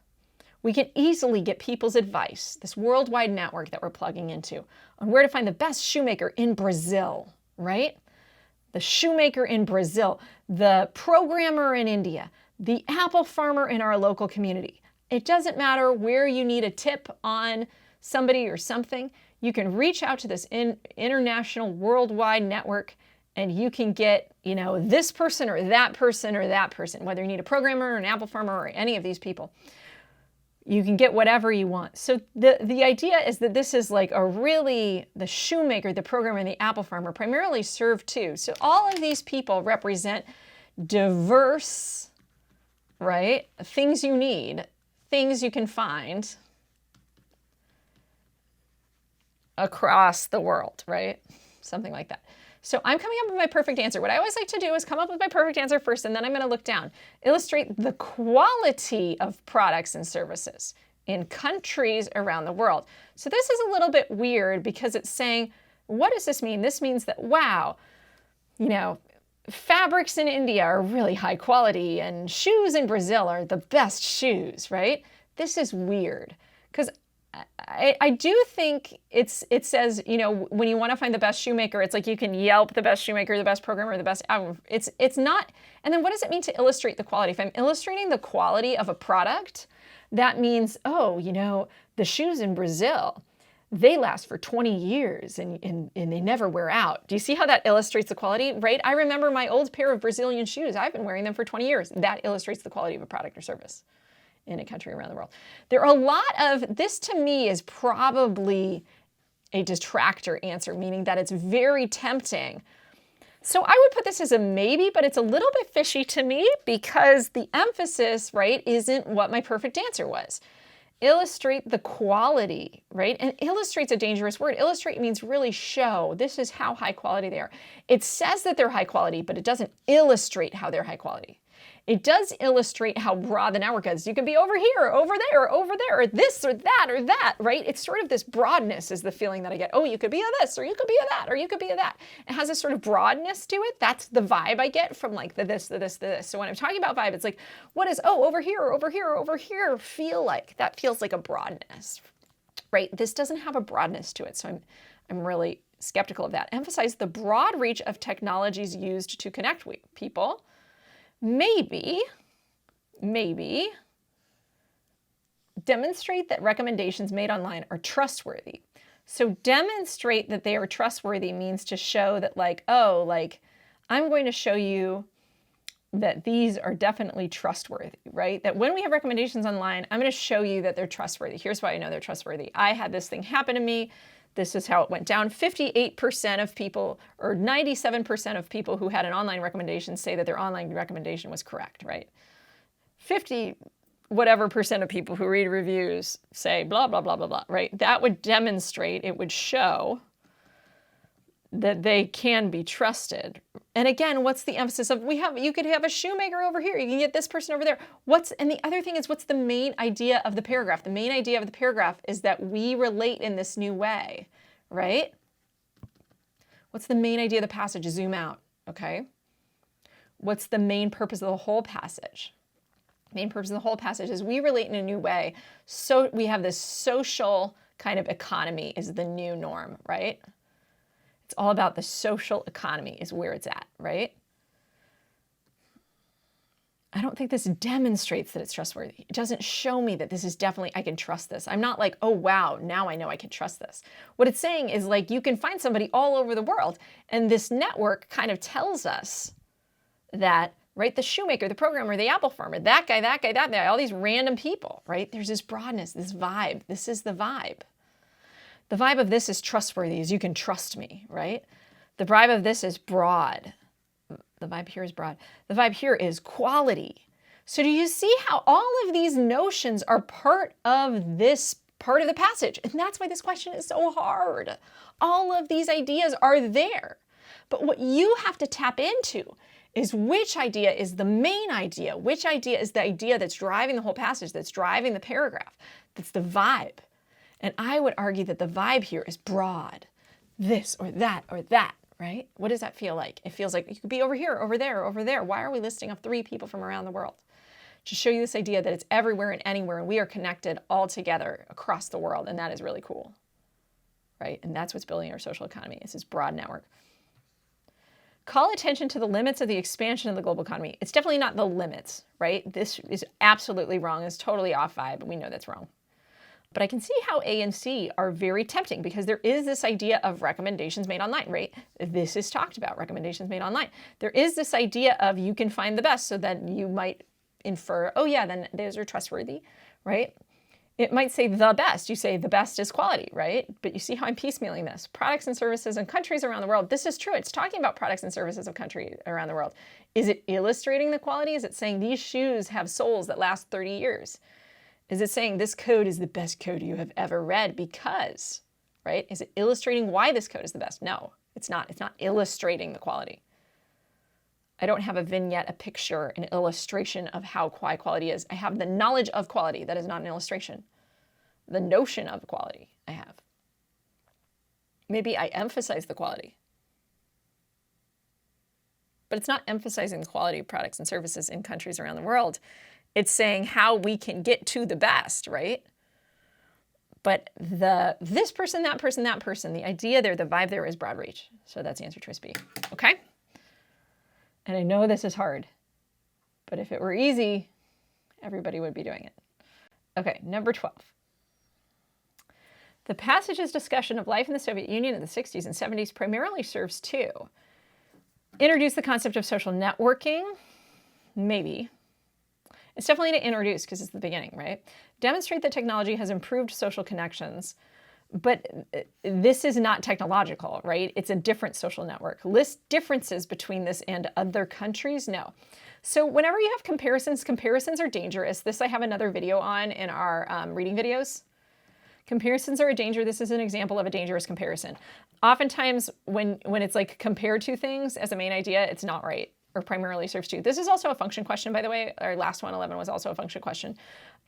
What is the function of this? How is it functioning? I'm also zooming out and saying, what is this whole paragraph? Because it's life in the Soviet Union. I remember this paragraph. It's the first paragraph in the whole passage. Structurally, it sort of starts off when we talk about the Soviet Union and we talk about how they built this sort of underground economy. And then it says, today, we're building our own kind of new economy, right? We're finding a new way to economically engage with one another in a way that is totally different from how we used to do 30 years ago. And that's exciting. Emphasize the importance of examining historical trends. This would mean it's really important that we examine history. This would mean history matters. I don't think the author's point is that history matters. Do you see how when I isolate this, I can kind of like figure out what it means? So this is another technique that I use, and that's called isolate the answer choices. You'll definitely find that among our reading tip videos if you want to go review that. Isolate the answers. When I isolate the answers, I try to say, what do you mean? What do you mean, right? This is the interrogation process I'm doing of each answer choice as I go. This is like history matters, right? Examining historical trends. We have to examine that. I'm left with just A, which is introduce and this idea of social networking. Yeah, they had a social network that was their economic network. That works. You know, this isn't perfect, and that's the way the SAT works. What I always like to say is if there's a red dot in the middle of your target, you're never going to get an answer that's dead in the center of the red dot, right? It wouldn't say social networking, it would say a social economy, right? So maybe social networking is out here and social economy is here, and this is the closest that we have, but it's certainly closer than the rest of these, and that's why the answer choice is A. Cool? Cool. As used in line 45, post most nearly means. So we're going to go back to line 45. We're going to look at post. We're going to try to see how it's being used in context. We're going to anticipate what the word should be through websites that allow people to post descriptions of their projects. So by posting descriptions, put up descriptions of their projects, right? And generate donations. Yep. Put up, post, put up, publish descriptions, transfer descriptions, assign descriptions, or denounce descriptions. Clearly it's publish, right? Post means to put up, to like publish descriptions. What do? You're publishing. It's like web publishing, online publishing. Transfer means I'm giving something to you. That's different from posting. Posting means I'm putting it up out there for everybody else to come look at. Transfer is like, I give this to you, right? That's a little bit different. Assign and transfer are kind of similar. It's like, oh, here, you have an assignment, like your teacher gives it to you. Denounce means to say, oh, I have nothing to do with that, which is really random and weird, and I don't know why it's here. Maybe it's here because some of you don't know what denounce means. So you picked it thinking, oh, I don't know that word. It's probably the hard word. But it's not. Denounce is to swear off, to say, I want nothing to do with that. I don't believe in that anymore. Number 14, the author indicates that in comparison to individuals, traditional organizations have tended to be, so I remember where this part is because I remember the part about the champion of the individual. Remember in my passage read if you went through that with me. And if you didn't go through that with me, you can go back. I have a passage read on this and then just skip ahead in the video. You can see when I get sort of over to here, this is the section where this is. So empowered with technology, like the individual can take on many functions that previously only large organizations could perform, often more efficiently, at lower cost or no cost at all, and with much greater ease. So I'm guessing that this is where my perfect answer is. This is probably an evidence question. I'm not sure yet. But when I know where the perfect answer is for an evidence question, I just go back and find it, and I do them in order. So this is 70 to 73, and I'm going to see, is this evidence? Bingo, it's evidence, because look, it's 14 and 15. So we're going to do these together. So I can also see that my right neighborhood is like kind of around number 70. So ideally, I'm looking for something around the 70s. Boom, that's D. So I'm pretty sure it's going to be here. And then traditional organizations, because I know where the individual versus traditional organization comparison is. Comparisons are dangerous, but that doesn't mean they're always wrong, and sometimes they're inherent in part of the question.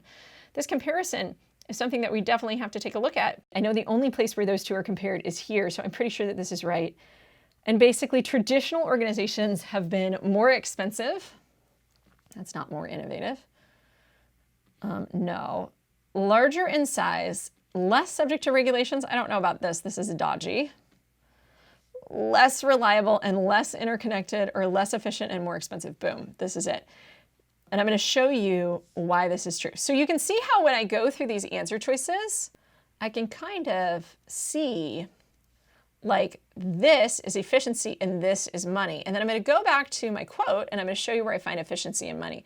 There's money, lower cost or no cost at all. So if the startup individuals are lower cost, the big behemoth companies are higher cost, right? So that's more expensive. More efficiently would mean that these people are more efficient. So by comparison, the organizations would be less efficient, right? So that kind of a comparison, because it's a direct comparison, I can infer the opposite. So if I'm more talented than my sister, the ballerina, then I know she is less talented than I am. Do you see how that's actually not a logical fallacy? It's definitely a tight, logical kind of relationship. So I can make that kind of a leap because it's a very tight kind of logical relationship. Now, if you put one of these other ones, you might have seen like more innovative. If anything, they're saying that the young upstarts, the independent individuals can be more innovative. I don't know about less influential. This is like, I'm not sure, but this can't be right. This is weird because I don't think they talk about regulations. Now, it does say that individuals are very connected, right? But it doesn't say that the big companies are less reliable. So you can see how each of these, I at least have one answer choice that I'm pretty confident is wrong. And then on this 50-50, I want to be 100% on my answer, meaning I want to have evidence for this and have evidence for this in the language of the quote where I'm going to pick. Okay? And I kind of anticipated that this sounds kind of like an evidence question, but it's an easy enough evidence question to find because this stem is really helpful, right? I need to find where are individuals being compared to traditional organizations. I need to find that neighborhood in the passage, as I like to say. And I talk about neighborhood in a video that we have, if you want to go look at that, at neighborhood. It's one of our reading videos. And when I have that neighborhood, I can then do these in order. I also have a bunch of videos on our paired questions. And what I like to say is when this stem is really complete, and this is an easy question, quote unquote, or I know exactly where to look, I'm going to do these in order to pick up a few extra minutes and to keep myself from considering too many answer choices that are just not worth my time. And then I don't even look at these, really. It's true that some of these ideas might pair with some of these ideas, but this is so clearly the neighborhood where this is what's going on. So you have to make sure you're anchored in your question up here, and that's going to help you get it right. 16. The author recognizes counter-arguments to the position she takes in the passage by. So I remember where the negative was. Remember when I said the naysayers? Yeah, so that's why I'm at my passage. So it says, much has been written about how technology distances us from the benefits of face-to-face communication, quality social time. And she says, I think those are important concerns. So she acknowledges their point, right? And then she says, but while the quality of our face-to-face interactions is changing, the countervailing force of social structuring is connecting us at levels never seen before, opening up new opportunities. So she's like, yay, right? So she acknowledges them, but then reasserts that her ideas are stronger, right? Acknowledging the risks and drawbacks associated with new technologies and social networks, maybe. I do think she acknowledges them. She says those are valid concerns. That's an acknowledgement. Admitting that some people spend too much time unproductively on the internet. This is what I call a weird specific, and we're going to get back to that. I'm going to leave this as a maybe for right now. I'm pretty sure this is right. Drawing an analogy between conditions today and conditions in the Soviet Union. No, this is not the counterargument. I know where the counterargument part was. I labeled it in my map. So I know that that's not what this is. This is something that she does, but is not how she recognizes a counter argument. It's not how she recognizes how somebody thinks that isn't thinking like she thinks. Conceding that the drawbacks of social structuring may prove over time to outweigh the benefits. She doesn't concede that far. She doesn't say the drawbacks over time will outweigh the benefits. She says the opposite. She says the benefits of social structuring outweigh the drawbacks. She concedes that there are drawbacks, but then says the benefits will outweigh the drawbacks. And you can see how this is kind of just twisted. So look out for language that's twisted, meaning it has like half of what you need. And it has a lot of the wonderful specifics that we like. It has the word social structuring. It has this idea of outweigh, right? It has this idea of benefits. But what I came up with, my perfect answer, was that the benefits outweigh the drawbacks. This is in the wrong order, right? And she's very positive, and so she's conceding the drawbacks, but with the idea that the benefits outweigh the drawbacks. So this is like all these words are involved in my perfect answer, but they are in the wrong order and they're flipped around and twisted, and that makes that wrong. Back up to these two again. This is what I call a weird specific. I have a whole video on this on our reading sort of breakdown section where I go through all the little flags, right? All our flags and stuff. People spend too much time unproductively on the internet. She never says that people waste time on the internet. What does this mean? This means it's too many people waste time on the internet. That's too specific. She doesn't say that. And I know exactly where she recognizes the counter argument. Remember to anchor yourself. This is your anchor. Anchor yourself in the question. One of the biggest mistakes that people make on this test is you guys stop answering the question and you start just looking for ideas that are in the passage. Ideas that are in the passage are not the answer to the question. You must answer the question being asked.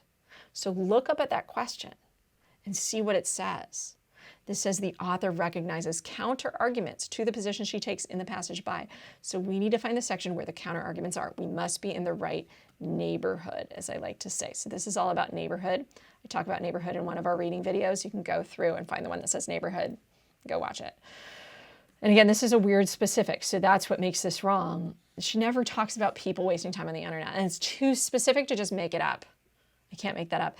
So acknowledging the risks and drawbacks, that's kind of vague. Associated with new technologies, that's kind of vague. And social networks, yeah. So she acknowledges that there are some negatives. And then I could try to say new technologies and social networks. That's just technology in general and social networking. Technology, I mean, she doesn't say social networks right here, but I can infer, right? It says communication, quality, social time. I can probably infer that she's talking about social networks too. And she says the quality of this is changing. So there you go. So this has like a little bit more detail than the other one here, but like this is a little bit more detailed. The social networks part is a little bit more detailed, but it's totally in line with her main idea. So I loosen up a little bit. I don't have to be so strict. Don't eliminate things because of like, if it's on vibe and it tags with the main idea, you're probably okay. If it's this specific, like people waste time on the internet, that's too specific. So you want to say what's too specific in a weird way, that's going to be wrong. And A is correct. 17, which choice provides the best evidence? Well, again, I know exactly where this is, so that's going to help me. It's much has been written about how this, but while this, so it's 85 to 92. I hope I get all of those lines, but I probably won't. Well, this is the best I'm going to do. I don't have anything else in this paragraph, so I'm pretty confident this is right, and I'm probably going to move on. What I like to do on these when I do this so fast is I put double check marks here. We can look at these really fast in case you put them. Otherwise, you're free to move on. We can look up their friends on Facebook and watch their YouTube videos. We can get people's advice. So that's just saying how we use these social networks. It's not saying anything negative or positive, and if anything, it's all positive.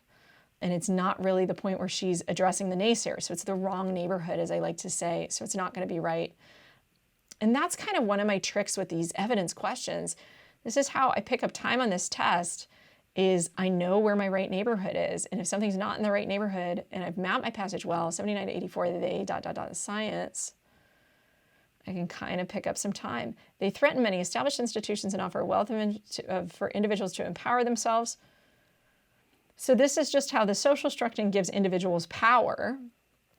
That's not about naysayers. That's just her trumpet again. She's just, plugging forward with her ideas. Oops, I'm sorry, that was that one. And then 74 to 76 is going to be just more of that. Right, a world in which large software firm can be displaced by weekend software hackers. That's like exciting. So the thing is you've got to understand her tone there. Some people may have put that answer choice thinking that said that it was a counter argument. That's not actually a counter argument. That's saying that we're displacing like big corporations. She's not anti-displacement of big corporations. She doesn't see that as a bad thing.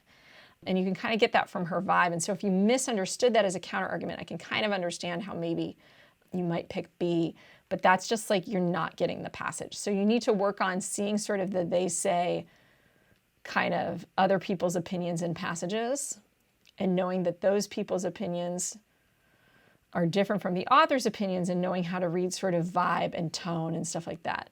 We want where it's true that like a lot of people think that there are drawbacks, right? Or it has been written, those kind of words. And if we look here, this is much has been written about. This is a key phrase that says other people's opinion. And that's the counter argument, right? Up here, she says, my colleague, she's owning this, right? And then she calls these exciting and unpredictable. So that's like positive. So she's not looking at these negative. These are not her naysayers, right? She's actually fine with that stuff. So if you picked one of these, you're misinterpreting that data. My other advice to you guys is that typically the right answer on an SAT question is a why answer, not a what answer. And both of these are like data that needs interpretation. And whenever we have to interpret things, we get in a little bit of a danger zone. It doesn't mean it's wrong. It just is a little bit more dangerous than when it's spoon-fed to us, this is my point, or this is my, point of view. In any case, this is clearly the answer. Okay, 2 more here. We've got number 18. Which statement best summarizes the information presented in the graph? So whenever I have presented in the graph information, what I like to do is first familiarize myself with the graph a little bit, and then I'll come back down. So we have global digital information created and shared 2005 to 2015 E. I don't know what that means. Digital information created and shared zettabytes, and this is 1 zettabyte equals 1 trillion gigabytes. So basically the story is over time, we share more and more and more. Oh, this is estimated probably. We share more and more and more information. So we just keep sharing more and more and more information because this is from a 2011 report, so that's why the E is estimated. There it is, and that's estimated. So now I understand it. So it's estimated that we're seeing exponential growth and all of this is exponential. So let's go back.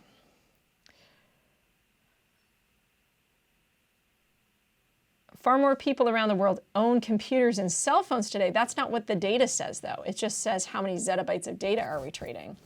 Well, this might be true.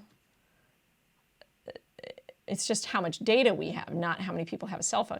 The number of people sharing digital information has more than tripled. So it's not the number of people, it's the number of zettabytes of data that we have here, right? The volume of digital information created and shared has increased tremendously in recent years. Boom. The amount of digital information created and shared is likely to be almost 8 zettabytes in 2015. So let's look at D. Oh, that looks good too. So this is digital information and shared.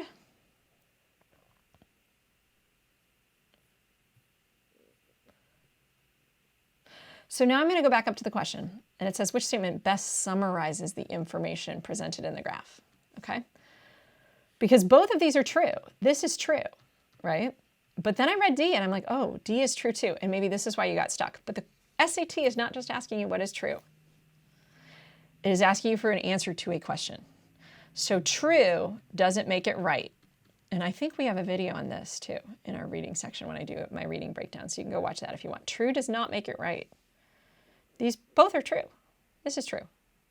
But this is not a summary of the graph. This is one piece of the graph. Do you get what I'm saying? This is sort of zoomed out and it encompasses more than 1 year and it sort of tells me the trend of the graph and it gives me sort of an overview overall. And you see how I prime myself with what is the graph saying before I look down. And then what you've got to be careful about is check your people. This is one of my flags, is check your people. Far more people around the world, that's the wrong people. The number of people, that's the wrong people. Or check your detail, right? This is the volume of digital information. There are no people, right? We're not talking about people. We're not talking about people. We're talking about zettabytes, which are not people. So that's why it has to be C or D. Both of these are true, but C is a better summary. Okay, 19.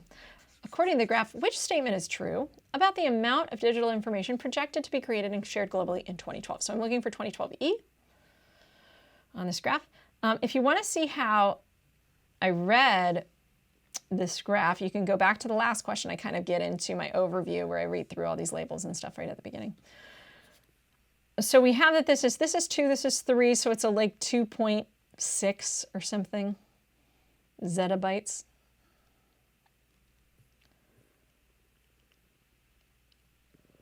Growth in digital information creation and sharing was projected to be wildly out of proportion. No, it's not wildly out of proportion. It's pretty proportional across the years, right? It's pretty much like a curve. The amount of digital information created and shared was projected to begin a new upward trend. I don't know if it's a beginning or it's new, because from what I saw, this is already upward. Do you guys see this? This is already upward, people. It's already an upward trend. So that is weird. Words like begin are really dangerous. New, so look, watch out for time cues. Here's another flag. Okay, look out for those time cues. The amount of digital information created and shared was projected to peak. No, it's not at a peak. The amount created was to pass 2 zettabytes for the first time. That sounds pretty good because it was just over 2. That sounds right. Yeah, because here's 2 zettabytes, and for the first time we're passing 2 zettabytes, so that's correct. So on this one, true is enough to make it right. Yeah, this is just the one that's accurate. These words are off. This word is off. This is not the case. It's not wildly out of proportion. It's like proportionally increasing exponentially. It looks very like systematic and cool, and there's nothing wrong with it. Okay, so our correct answer here is D, and that's it for 19. The passage is written from the perspective of someone who is a science writer, probably, looking for lessons from these researchers. Notice it's a third-person perspective, right? Actively involved in conducting hibernator research. That means she's doing the research. I'm not sure. Maybe she is, maybe she isn't. But I'm pretty sure Frober is the researcher, right? So this is kind of weird. A participant in a recent debate. Well, I don't know that she's in the debate. She's not even asserting that I'm of the camp of knowledgeable about advances in hibernator research. Yes, because she's sharing about advances in hibernator research. And then we have an advocate for wildlife preservation. This is not about preserving wildlife. This is not about saving the bears. This is about, again, finding a cure for human beings, maybe if we can. And this is just too specific, okay? And this is just incorrect.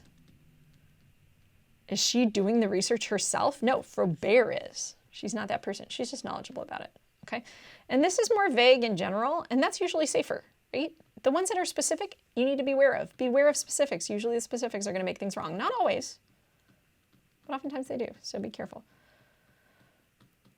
Okay, 21. It is reasonable to conclude the main goal of the scientist conducting the research described in the passage is to, he wants to find that protective molecule to save humans from cardiology. We have learned how the hibernation patterns of bears and squirrels differ. No, there's very little comparison. This is a comparison word. Remember, comparisons are dangerous. We go over that in our videos on the reading section, so you can look for the video on comparisons are dangerous. This is a dangerous comparison. Comparison must be explicit to be right. There is no explicit comparison between bears and squirrels. It might be implied, but it's not explicit. Determine the role that fat plays in hibernation. Maybe. This is one of the interstitial goals.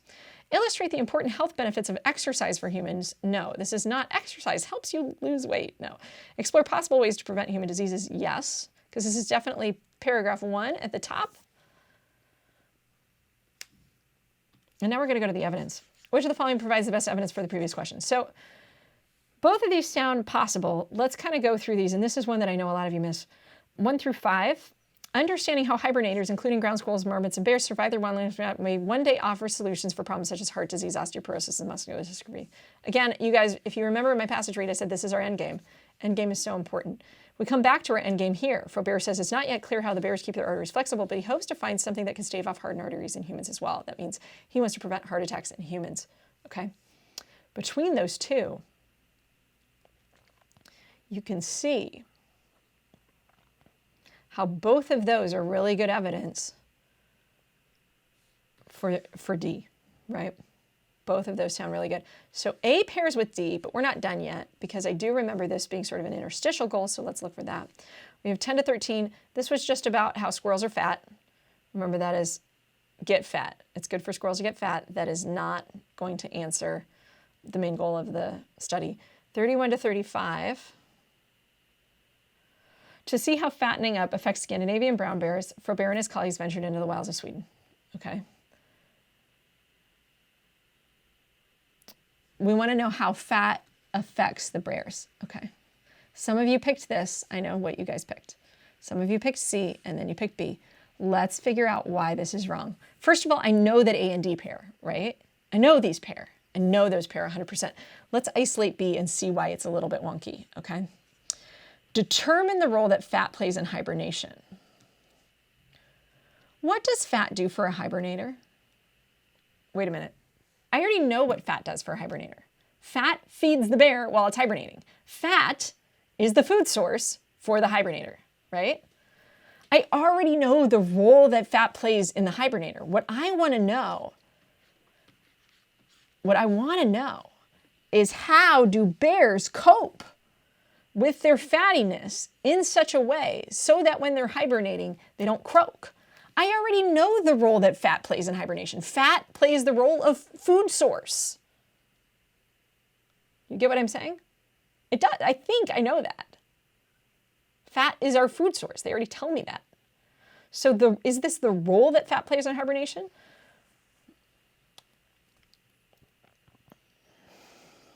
I want to see how fattening up affects the bear. I want to know, I don't want to know what does fat have to do with hibernation. I want to know what does fat do to the bears themselves. How does the fattening up that they need for hibernation affect the bears, which is different from the role that fat plays in hibernation? If I isolate this, I think, oh, fat plays a role of feeding the bears. You get what I'm saying? I can actually answer B. The other thing that I'll say here, when you're between two things, usually big picture is going to win over small picture when we have sort of these function questions. And this is a function question. And we go over this in our function question video. So we have a video on function questions. You can look that up. This is a function question, number 21. This is also an evidence question. So it's kind of a hybrid because it's got a function question and it's an evidence question. So you can go with both of those. But our big picture usually outweighs our small picture. Meaning if there's some sort of interstitial goal, that is going to be less important than our big picture end game, right? And that's just how function questions work, right? It is reasonable to conclude that the main goal, the big picture goal, the end game of the scientists is to, right? And B is just a little bit weirdly off because if I isolate it, I say, oh, fat feeds the bears during hibernation. What I want to know is what's the side effect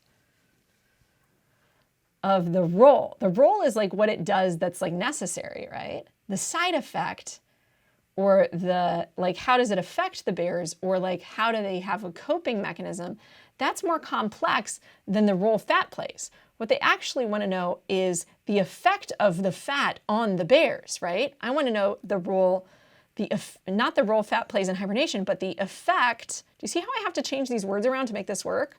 That fat plays on the bears. Do you see how I have to change these words around to get this to be what actually is what I want it to be?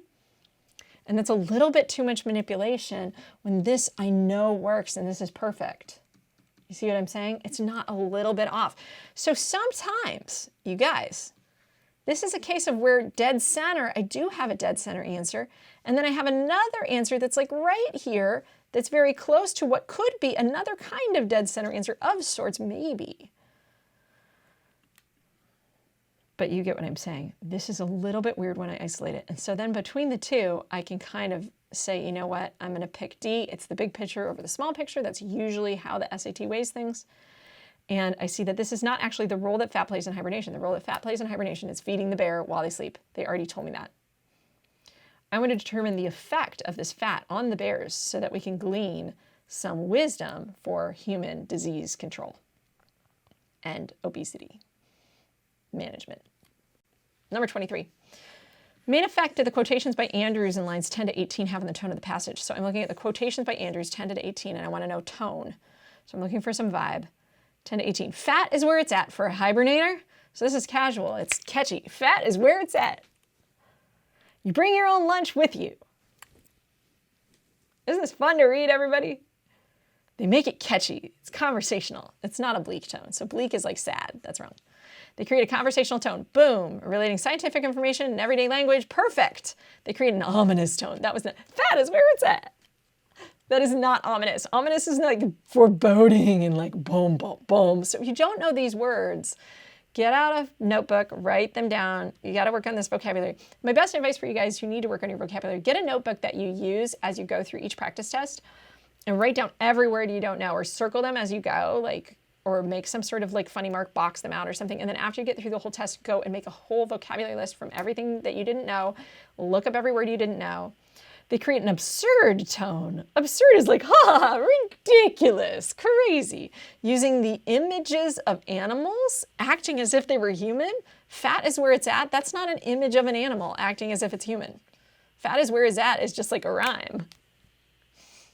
That's not an image of animals. So this is too specific and weird. That's a weird specific, everybody. And this is too extreme.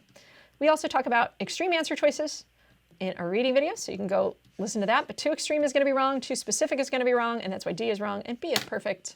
Let's roll with it. 24.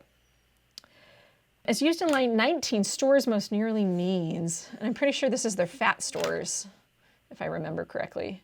19. Bigger fat stores means greater chance of surviving. So bigger fat stores means bigger fat reserves, bigger fat resources. We're looking for resources or reserves. Some of you don't know the word reserves here in this context, and that's why you're going to get this wrong. Stores means like stored fat, bigger fat accumulation, right? So some of you might have put stacks, but it's not necessarily a stack. Like a library is a stack, but is fat a stack? No, it's not a stack of fat. It's like a roly-poly of fat. It's not a stack. So this is just vocabulary context. We don't use it in context. Shelter. It is not a shelter. It's not a shelter of fat. Preservatives. This is like what you put in, you know, a children's cereal or Twinkies so it doesn't go bad and rot. This is like a food additive. That doesn't really work. So our answer here is reserves. I get that some of you don't know the word reserves very well. To reserve, the meaning here is a supply of a commodity not needed for immediate use but available if required. And that is the meaning. It is not like reserve a book at the library. And so that might have confused some of you guys because you didn't know that reserves meant like backup supply. That's what this means. And you might not have known that definition. If not, you need to write this down in a notebook. Put it in a notebook for vocabulary. Get a notebook for SAT vocabulary or flashcards. And make a flashcard every time you don't know a word. And every time you take one of these tests and you see words you don't know, you need to highlight them or circle them or do something. And then after you get through the whole test, not in the middle of the test, but after you finish everything, go back through your test, find every little box where you boxed off every word you didn't know, look up every word, memorize it, come up with a mnemonic to learn it, and improve your vocabulary, because you got to get on this stuff. If you don't know a word like this is sort of like what I call a middle-level vocabulary word. You got to know these words or they will burn you. All right? Based on the passage, what is Frobber's hypothesis regarding why Bayer's arteries do not harden? I think he said there's a protective molecule. And I'll go back to where I remember seeing that. That was at the end. His hypothesis, by the way, usually the hypothesis for why something is usually at the end. Usually what we have is we have the study, and the framework is we have the study intro, we have how the study went down, how the data was collected, then we'll have like the data outcomes, and then we'll have an analysis of that data. So we usually find that at the end. It says, here, it's not yet clear how bears keep their arteries flexible, but Frobber hopes to find some protective molecule that could stave off hardened arteries in humans as well. So line 75 is the magic place. I need 75 for my evidence if this is an evidence question. And we see bears possess a molecule that protects against hardened arteries. That would be a protective molecule. It's that simple. Evidence, I need 75. It's got to be D. Now, some of you might have been tempted here by C, so we're going to look at that, 69 to 72. Even healthy adults can develop fatty streaks in their arteries that make the blood vessels less flexible. So you might have seen this idea here about arteries being more flexible, but the problem is the increased plasma cholesterol doesn't cause the more flexible arteries. If anything, increased plasma cholesterol in humans causes arteries to become hardened. So it would be really weird to make this cause and effect. So cause and effect always has to be explicit. You can't infer a cause by correlation. So that's the mistake of A. A infers cause from correlation. Sluggish circulation pinches off blood vessels rather than hardening the arteries. This is a detail, but it's not related to why they don't get hardened. Bears exercise in short, infrequent bursts during hibernation. No, they don't exercise at all. They're sleeping. So obviously the answer is D. You can see where that evidence is, and if you find that evidence, it's much easier to get this right. And again, just because it's true doesn't make it right, mean it's right. We have to answer the question. We want Frobert's hypothesis regarding why bears' arteries do not harden during hibernation. We need to be in the neighborhood where he's making that analysis, speculating why does this happen. You've got to anchor yourself here. This is not a game of just finding something that's in the passage. This is not a game of just saying, this is true, but I found this in the passage, Brooke. So what? If it's not there, it's not there. You can see how clear this answer is if you see the right evidence. 27. What information discussed in the paragraph 10 is represented by the graph? So I'm going to look at 58 to 68. So 58 to 60 is this recent analysis revealed that the Scandinavian brown bears spend the summer with plasma control levels higher than that of humans. And they're very fat. Okay, so they have higher blood plasma than humans. So here's the desirable level for humans down here, and all of these bears, 100%, are above this line, right? Okay, so it supports that point. We can go here. So I have quotes. So I'm going to look at 58 to 62, 62 to 64.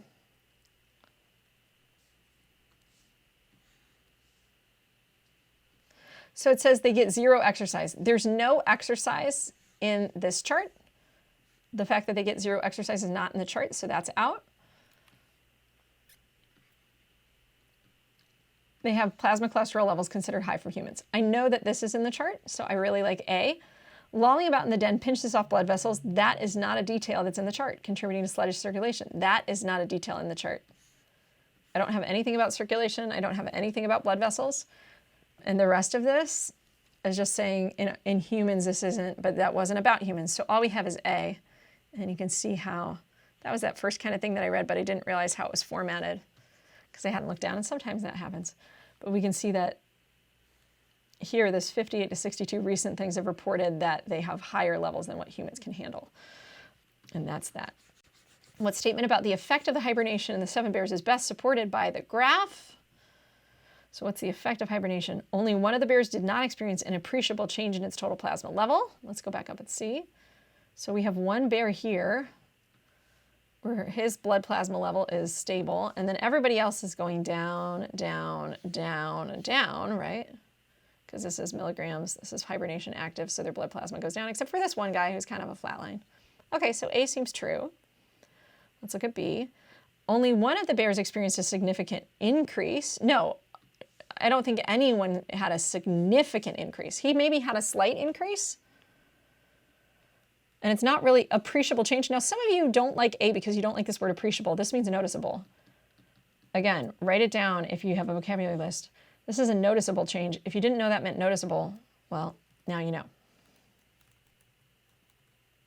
Noticeable, easily seen or noticed. Appreciable, can be measured.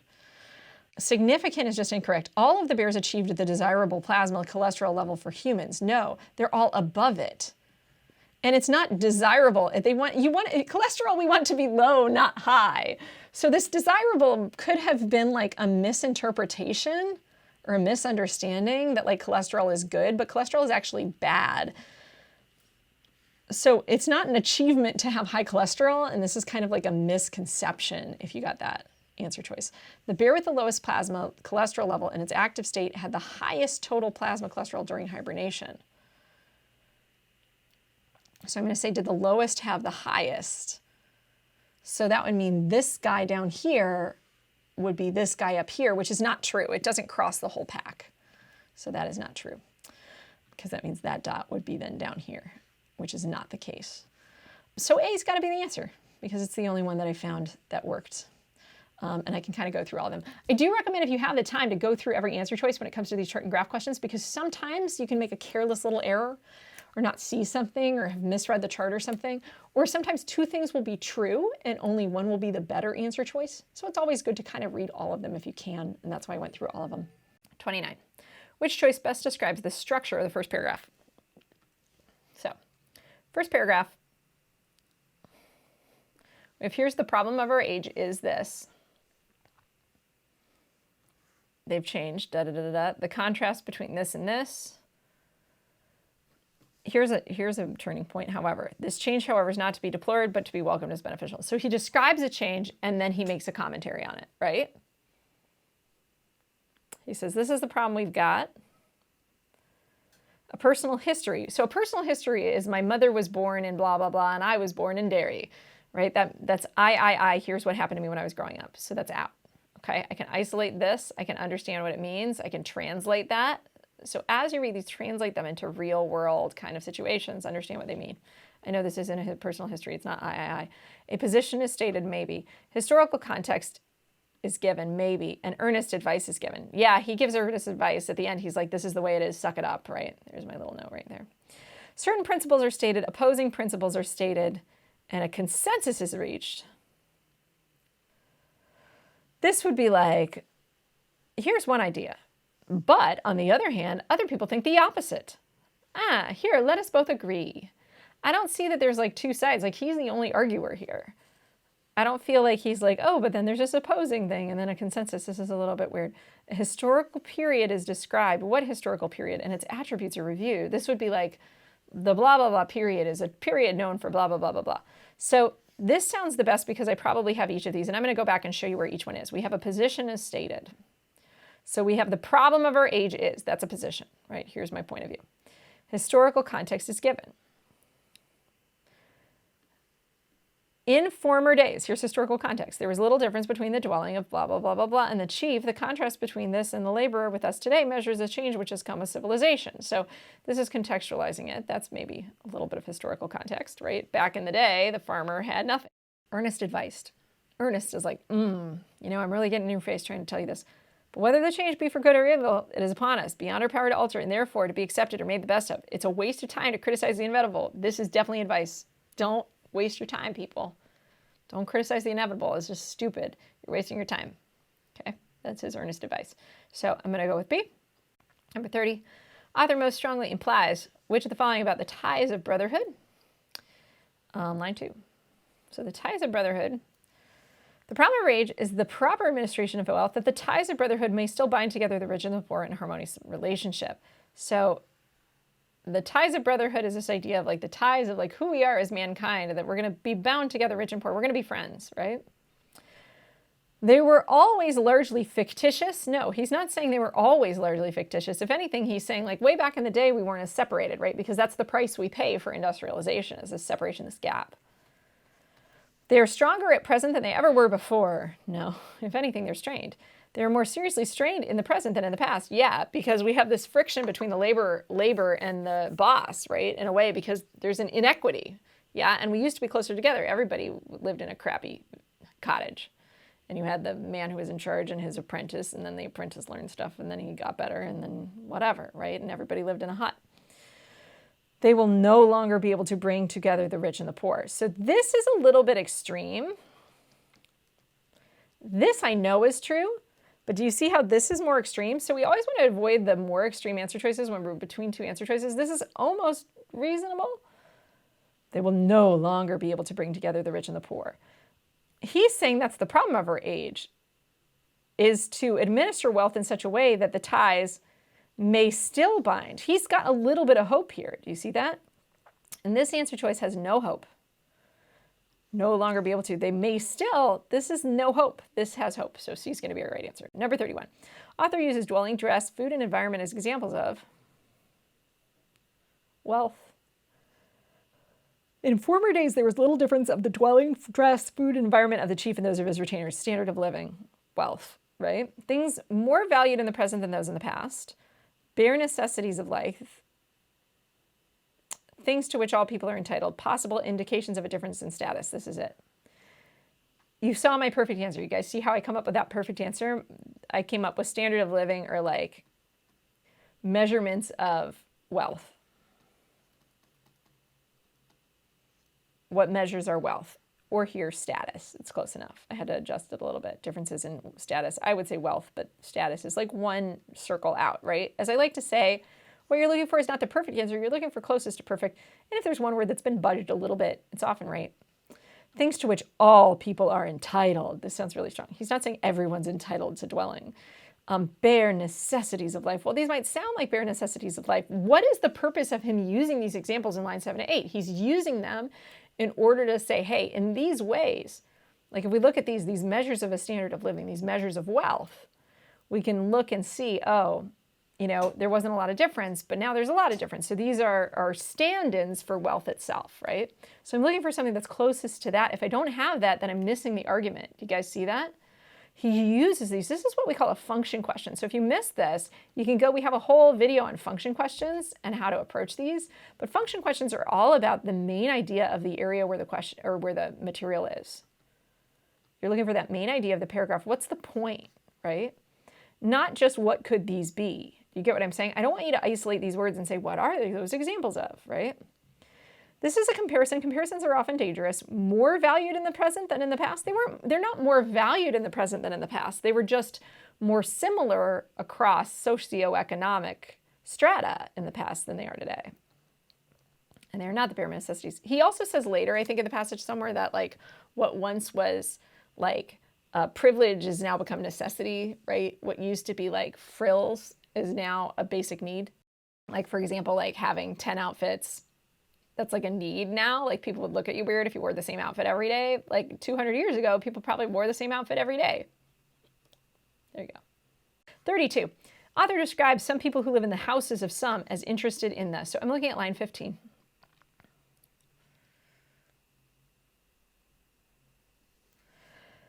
The houses of some should be homes in all that is highest and best in literature and the arts, and for all the refinements of civilization rather than none should be so.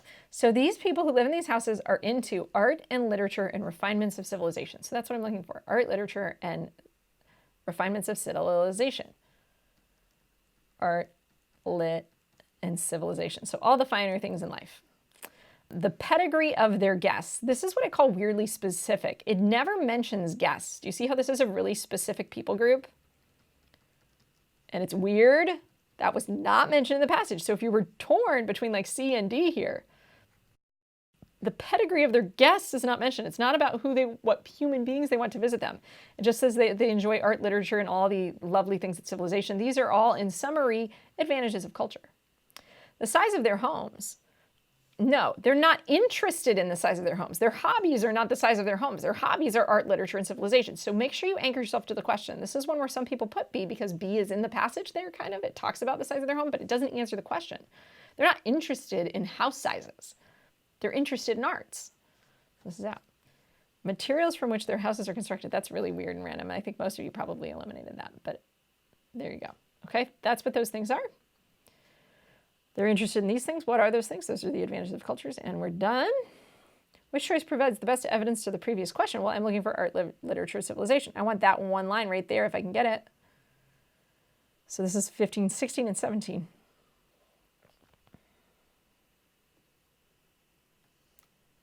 Oh no. I guess we got 15 to 16.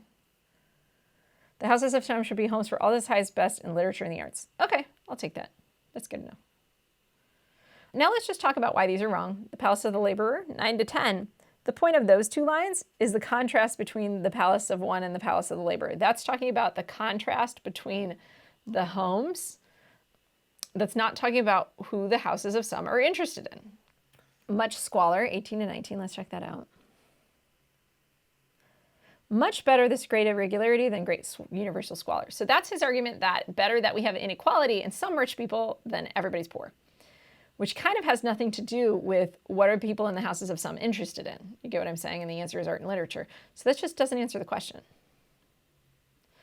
19 to 20. Now this is what a lot of you put, I'm sure. Without wealth, there can be no machinas. So that's a great patron of the arts. So if we don't have money, we can't have patrons of the arts. My argument here is this is almost like a maxim. It's almost like a piece of advice. Without wealth, you can't have patrons of the arts, right? Unless we've got rich people, unless you've got a rich class, you can't have people who are into the arts. I realize that D seems to be talking about the same ideas. It says, without machinas, there can be no patrons of the arts.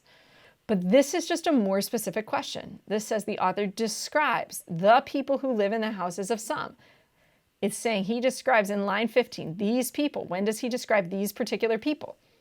And this is the description of those particular people. So this is just hug to exactly what that line's meant to say. What this is trying to say is that it takes money to support the arts, right? What's the point of this?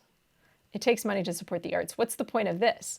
Oh, these people who live in the houses of some are really into the arts and literature and the finer things of this. So it's good that we have those people because, and then the argument goes on. The point of these lines is to describe the people he says are living in the houses of some. It's literally what it's doing. It's like so tight to what that is. This is like an aphorism or like a saying. Without wealth, you can't have art patrons, which isn't quite a commentary on, let me describe for you the people who live in the houses of some. Do you see how it's a slightly different thing? Is he describing people? No. This is saying a cause and effect relationship between two sort of like groups of people, but it's not telling me about the interests of those people. It's not telling me what these human beings are interested in. It's a side glean, as I like to say. It says art patrons, so I could side glean that these people are interested in art from this saying, but it's not a description of what they're interested in. It's saying this is what creates a possibility for these people to exist, but it's not a description of the art patrons. The higher up place right here describes the art patrons. So this is answering the question more directly. It's just more direct. Do you see how I don't have to infer? I can see how I could side glean from this, but it's just not quite as direct. And that's how the SAT gets you guys, because it's a little bit hard, right? It's just not quite as direct. Okay, and that's why that other one is correct. Okay, number 34. The author uses the phrase good old times as an example of, I remember putting that in quotes. Okay, put that in quotes. So without wealth, there can be no Machinas. The good old times were not the good old times. So other people say the good old times, right? They call it the good old times. That's a bunch of baloney. They weren't good. We lived in shacks and caves and we were cavemen and it was bad, okay? So he said the good old times to put in quotes an idea that other people hold that he disagrees with, okay? So I first anchor myself to that. A cliche that still has life and usefulness left in it. No, he thinks it does. It's not very useful. He thinks it's a cliche that's terrible, right? Again, I really center myself in his point of view before I look down or it's going to be confusing, okay? Because you're going to be able to like push and pull yourself in all kinds of directions. A bit of folk wisdom. Wrong vibe, people. His opinion of the good old times is baloney. They're not the good old times. Something said by those who have acquired great riches. No, he's acquired great riches and he's not saying this. Something said by people who do not share his viewpoint. Bingo. They're like, oh, the good old times. He doesn't think they're the good old times. So this is, though he does think it's a cliche, he does not think it still has life and usefulness next to it. Now, true, he did use it in his essay, but do you see how that's a side glean? What's his vibe? Is his vibe, oh, what a great phrase, life and usefulness. Let's use this. This is all about vibe, people. What's the vibe of this? You guys are full of whack, right? You guys are like toast, and I don't like what you're baking, and you're crummy, and I don't like you. This is his vibe. His vibe is negative. Vibe, people. This vibe is too positive. So that's a way that you can kind of quickly get between these is this is too positive. And that phrasing, when he talks about the good old times, he's not being positive. He's being like, the good old times were not the good old times. A cliche that still has life and usefulness left in it. Do you see how that emotion is different? Something said by people who do not share his viewpoint. Yeah, whoever said it was the good old times, those people are full of like baloney in their brains. So that's why it's D.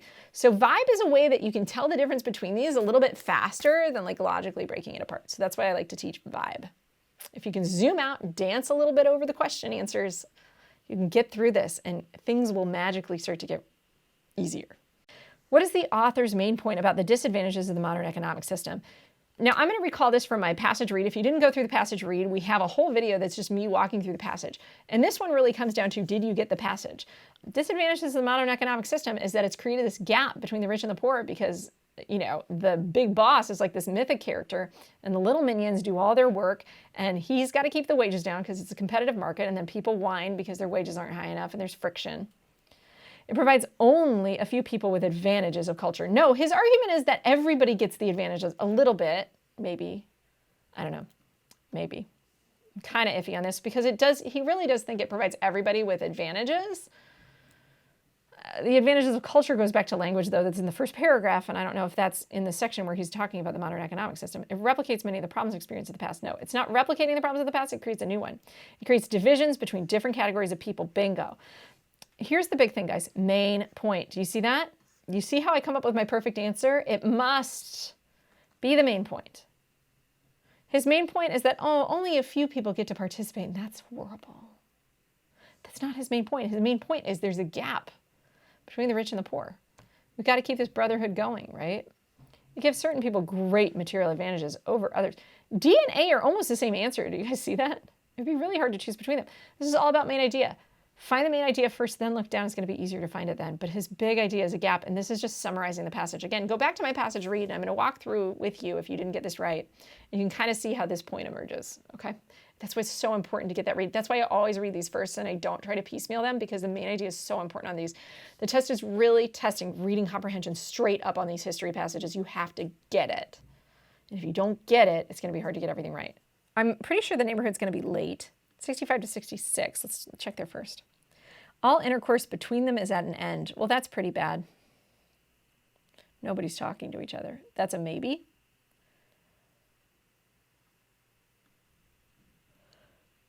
$46 to $47, the inevitable prices. Such a mode of manufacture was crude articles at high prices. This is about a disadvantage of the way that the economy used to be. This is not a point about the modern economic system's disadvantages. This is a comment about the past economic system's disadvantages. So people put C because you didn't closely read the question that this is answering from 35. 43 to 45, there was state. There was substantially social equity. This is, again, how it used to be. This is the good old days. Everybody was socially equal. That's about how it used to be, not about how it is now. 37 to 39.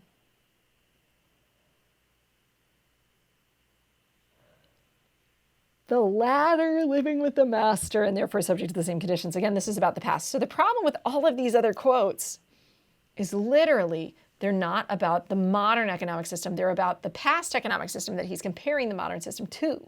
So they cannot be the right answer. And thus D is the only one that works, even though it's kind of like reductionist and not amazing, but it's all we got. As used in line 82 in its train most closely means, which brings improved conditions in its train. For it is to this law that we owe our wonderful material development, which brings improved conditions in its train. So in its choo-choo train, I don't know, in its, with it, yeah. Bring him with it, along with it, that makes the most sense. Before it doesn't make sense, because train is something that trails behind you, right? Like a train, you know, like in a wedding dress, if you have a wedding dress, the train is the big lump of fabric that travels behind the dress, right? The train. And the idea of train is follow, right? If you form a train, you follow. So anticipating is advancing, means pushing forward. I can see how maybe you would put it advancing it, but with it is what makes the most sense. And that follows, right? And that's with it. It brings this with it, right, together. They kind of train together. They're hooked up together. So that's our best in context. Don't freak out when you're like, oh my goodness, I have no idea what it means. Try to really just wrap your head around the situation, try to figure it out in plain English, and try to pick the thing that makes the most sense. That's all it is. Okay, and here that's B. According to author of passage 1, the usefulness of de-extinction technology may be limited by the availability of DNA, right? Which is impacted by D, I'm pretty sure. Because he said the dinosaurs can't be brought back, or she. I don't know if it's a he or she. It doesn't say. Stewart, it's probably a he. So he basically said we can't get the dinosaurs.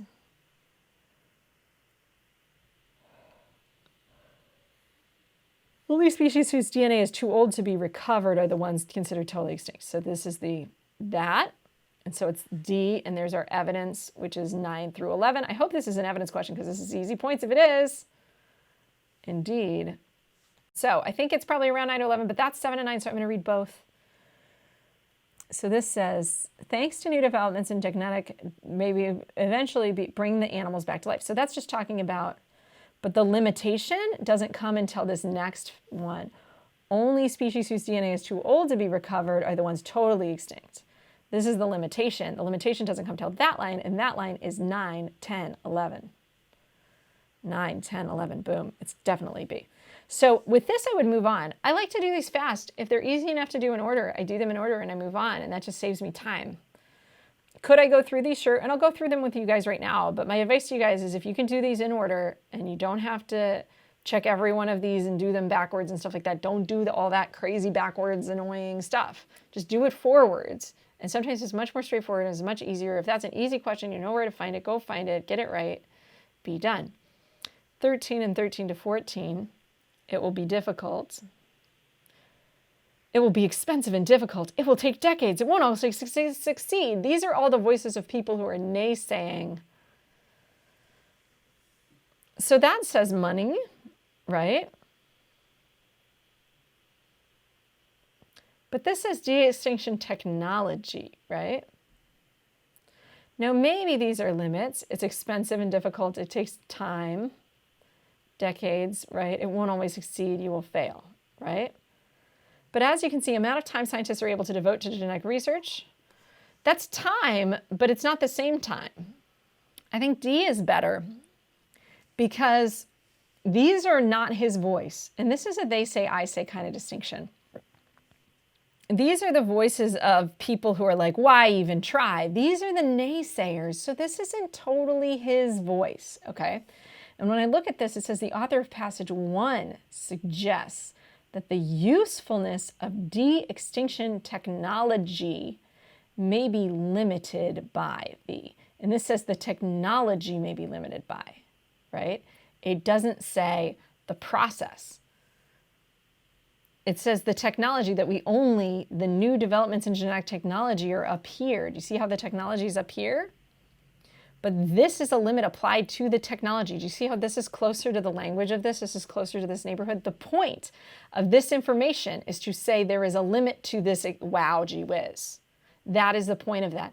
So we want to look at the intention of the author. And that's why my answer is better than if you found these other ones. It's also why I like to do these forwards. When I do these in forwards order, I have no shadow of doubt.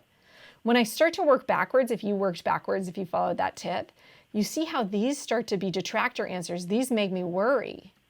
These make me think and think, oh, wow, those are all good reasons that it might not work. But suddenly I'm not anchored by this question. I'm not anchored by the intention of the author. The author's intention in this line is to talk about new genetic technology. The author's intention in this line is to talk about the limits to that technology. The author's intention in these lines is to talk about the voice of that naysayer who's like, oh, why, it's going to be difficult, it's going to be expensive, it's going to be so hard, why even try, right? He's giving a voice to those people in answer to, in response and beck and call to this question.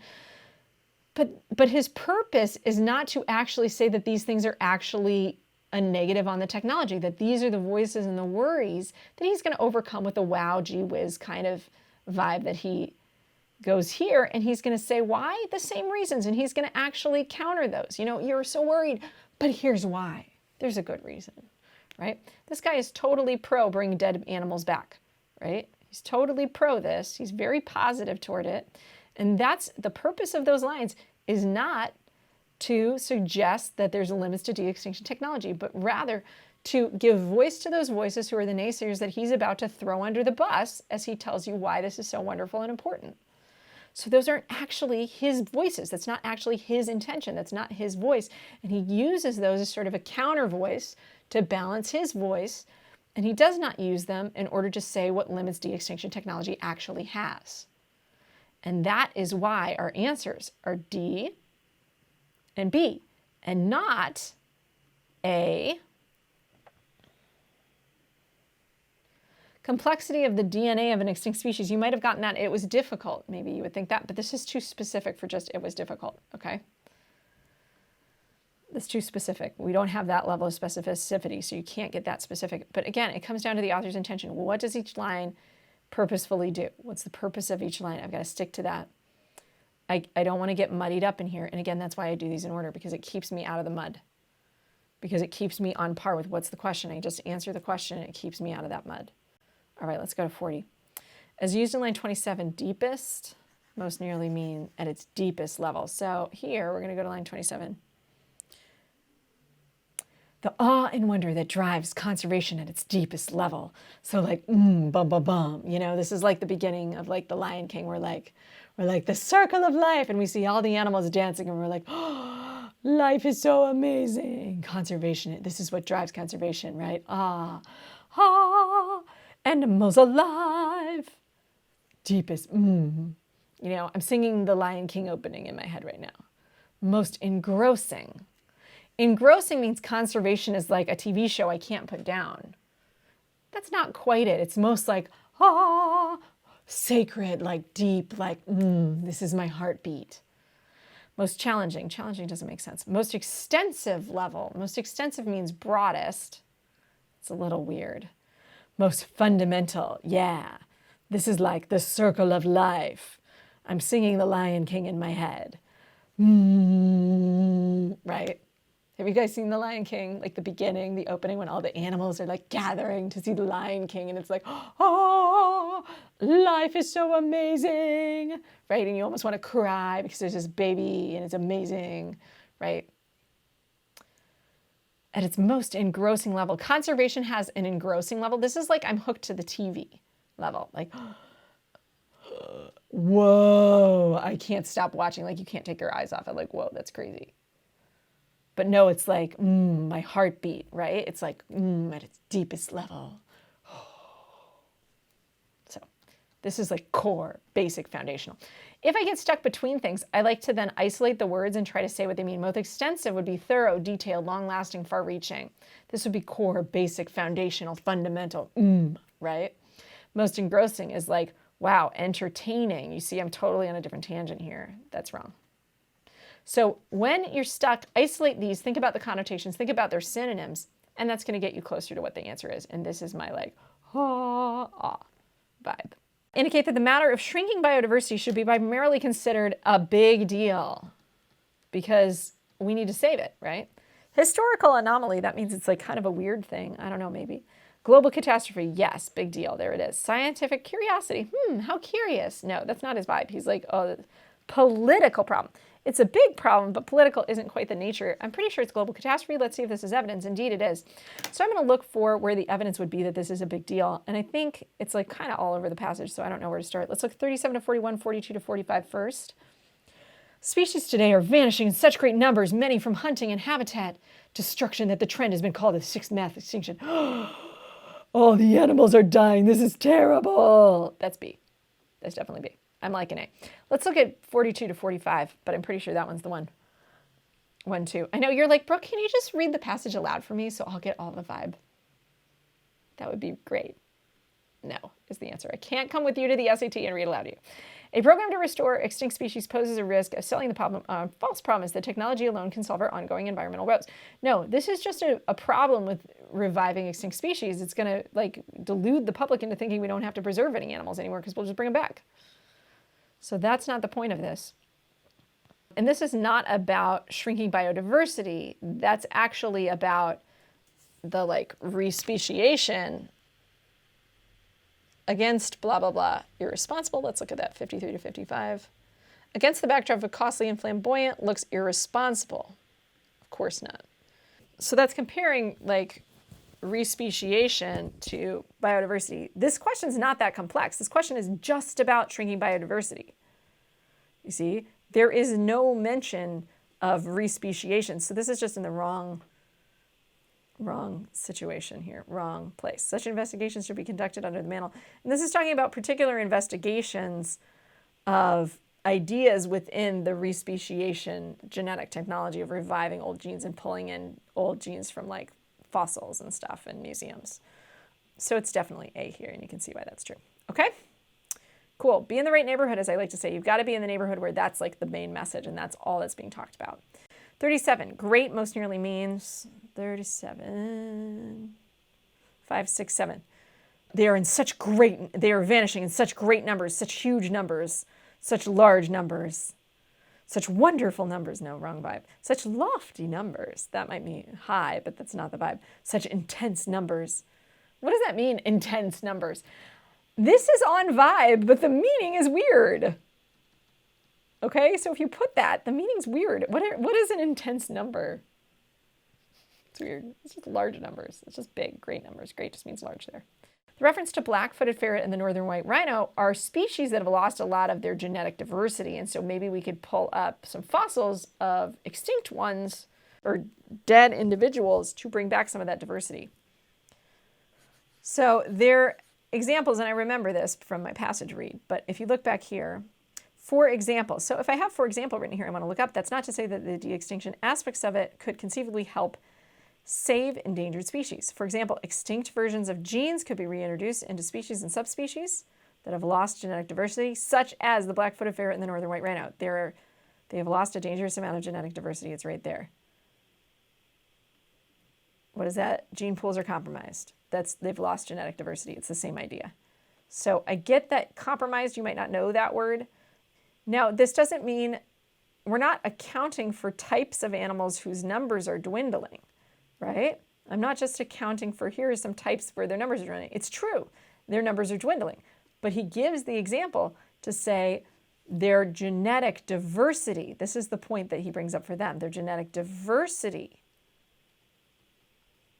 is lacking, and maybe we could bring up some of the dead genes from the dead creatures and push them back into the species to give them more ability to rebound and survive and evolve. We're not saying extinct versus living. And this is just off. It's not saying their numbers are dwindling. It's saying their genetic diversity is lacking. And these are the kinds of species we could reintroduce some more genetic diversity in to get their numbers up. It's true that their numbers are dwindling, but just because it's true doesn't make it right. Gene pools are compromised. That means their genetic diversity. Gene pools means their genetic diversity. Compromised means it's not 100%. There's a problem with it. That's what compromise means. It's like, it's a little dirty. It's a little messy. It's lacking, okay? Highlight instances of animals that have failed to adapt. No, it's not that they're bad at adaptation. It's just that they've died off so much, they're missing some genetic diversity. It's hard for them to, survive. Which choice best states the relationship between the two passages? Passage 2 attacks a political decision. So it might be a decision, but is it a political decision? This is weird. I don't think this is about politics necessarily. Passage 2 urges caution regarding a technology that Passage 1 describes in favorable terms. Bingo, this is it. Remember my main ideas from my passage read-throughs. My passage read-through for Passage 1, again, my main idea was, yay, bring the dead animals back to life. Passage 2 was, wait, don't bring the dead animals back to life, save the living, right? Caution. Expands on the results of research? No, he's not expanding on research and he's not doing research. 2 considers practical applications that could arise. While this is maybe kind of true of the last paragraph, that's not his main idea. What always we want best states, we want the main idea versus the main idea, okay? So the way to get this right is find your main ideas. If you didn't find those main ideas, go back to my passage reads, go through those with me. I will show you what the main ideas are, and then you can see our 2 main ideas. Wow, bring dead animals back, and don't bring the dead animals back, save the living. Those are the 2 perspectives, okay? Sweet. How would the authors of Passage 2 most likely respond to the prospect referred to in line 21, Passage 1? So whenever we have these questions, we really need to internalize, like, what's the main idea of Passage 1 and Passage 2? And then we want to know how they refer to the prospect referred to in line 21. So this is just for identification, so we know what that prospect is. I might go there first just so I know what that prospect is. What's the prospect in line 21? Furthermore, the prospect of de-extinction is profound news. So they're saying, wow, the fact that we could stop extinction, that's really cool. That is deep. That is super deep, super cool, exciting, awesome, that we could have de-extinction. So we want to know, what does Passage 2 think about the idea of de-extinction? Is the prospect or the idea or the possibility of that interesting? And that's what prospect means, the possibility, right? If you don't know the word prospect, it could have made this question harder as well. Okay, so the idea of bringing back extinct species holds an obvious gee whiz appeal. So they go, this person is saying, oh yeah, that prospect sounds really cool, but, and here's always the main idea. So you've got to be careful, guys. Just because something is said first doesn't mean it's the main idea or the point of view of Passage 2. The big idea usually comes after a contrast signal, and this is where his big idea is. With limited intellectual bandwidth and financial resources to go around, de-extinction threatens to divert attention from the modern biodiversity crisis. So he's like, it seems really cool, everybody, but it's not as cool as it seems because it's taking away really important resources from programs and protection that we should be supporting instead. Okay, so I'm going to go off of that idea. The first thing I do is I figure out what his main idea is. The authors of Passage 2 would say the prospect seems really cool. It has a lot of geez whiz appeal, but it's really not as important as some other things that we need to deal with, like extinction, how animals are going extinct in the first place. We need to be saving the animals that are still here, not just like bringing them back to life from Jurassic Park-esque science experiments. With approval, no. No. Vibe-wise, he's like, no. Slow down, everybody. Because it illustrates how useful. No, he doesn't think it's useful. With resignation, there's nothing else we can do. I resign. No, resignation means you give up. He's not giving up here. Okay, with concern, yes, because it implies an easy solution to a difficult problem. Maybe with disdain, because it shows that people have little understanding of the importance of genetic diversity. I don't think the prospect of repopulating species necessarily shows that people have little understanding of how important it is to have genetic diversity. We're going to be repopulating. We're going to be bringing back genetic diversity. So I don't think,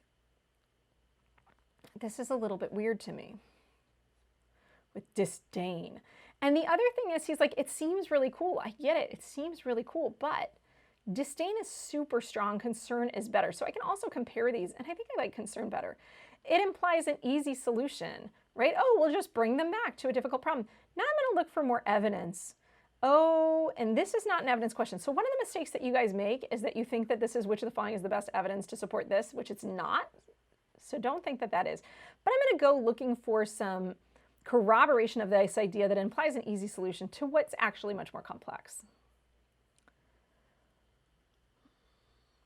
Yet with limited blah, blah, blah, according to this, 20,000 species are currently in grave danger of going extinct. Species that are today vanishing in such great numbers from hunting and habitat destruction that the trend has been called a sixth mass extinction. A program to restore extinct species poses a risk of selling the public on a false promise that technology alone can solve our ongoing environmental woes. And here is my answer. This is where I'm corroborating it. It's a false promise. Technology can solve our ongoing woes, right? An implicit assurance that if a species goes away, we can snap our fingers, there's easy, and bring it back. Boom, found it. So this is really our evidence, right? That this is complicated, and it makes us seem like all we have to do is snap our fingers. It tells a lie to the public, and this just is not the right way to do this, right? And that's that easy thing that I just read. And there's my evidence for it. So you see how I can kind of get it close, and then I can find my evidence. It implies, oh, we can just snap our fingers. That's the easy solution to a difficult problem. But the difficult problem is that we're losing species. I don't think it's showing that people have little understanding or people are stupid and they don't know that genetic diversity is important. We do know that this is important, but we might erroneously think that all we have to do is snap our fingers to fix it. Doesn't mean we don't think it's an important problem. It just means that it's the wrong way to view it. Okay, and then that's also a little stronger, so I don't like that either. But in any case, that's why C is our best answer choice there. Okay, and you can see how I can go back and find evidence for it, and how this kind of throws these people under the bus. It's kind of mean. Anyhow, that's not really his vibe. He's not trying to be mean to everybody and say they're all stupid. Which choice would best support the claim that the authors of passage 2 recognize that imagination soars in response to de-extinction technology? So the imagination soars is like, wow, this is awesome. I think it's maybe toward the beginning when he's like, wow, this is gee whiz, right? The idea of bringing back extinct species holds obvious gee whiz appeal and a respite, that means a rest, from a steady stream of grim news. This is really cool. So that's lines 28 to 29. I think that would be my ideal answer if I can get it. Oh yeah, and there it is. So the imagination soars is this idea that this is so cool. If you didn't know that this was that, we can go to line 24 up here, and I'll show you. The imagination soars. It is a stunning realization. The imagination soars. So the vibe here is like wow, right? When we talk about vibe, this is really a vibe of wow. When does this author acknowledge the wow factor of bringing back species? He does it right here. The obvious wow appeal, the gee whiz, whoa, this is awesome, right? That's what the vibe of this is. And all it says is recognize. It doesn't say agree. He's recognizing it. He's saying, you know, I get it. There's this like wow appeal, right? There's this gee whiz, wow. That's like what a little kid says, right, in the 1960s in a television show when they're amazed. And I know you guys are like, I would never say gee whiz. Well, that's what makes this hard. In response to de-extinction technology. So that's your right answer. We can go through the rest and I can tell you why they're wrong. 30 to 33. Yet with limited technological blah, blah, blah, this threatens to... So this doesn't have a wow or imagination soaring. It's like, but here's the real truth. No. Right, he's kind of naggy there. 58, 59. That is not to say that de-extinction lacks merit altogether. Close, but it's not wow-ish, right? It doesn't have the wow vibe. So this is not on vibe as much. It is positive, but it's not as wow as this. So the vibe matches better here with A. D, 61 to 63 for diversity. For example, they have lost lots of diversity. That's not a wow, that's a sad face. Like, wow, we've lost a lot of diversity. That's not an imagination soars. That's not the same vibe. So this is kind of about vibe match.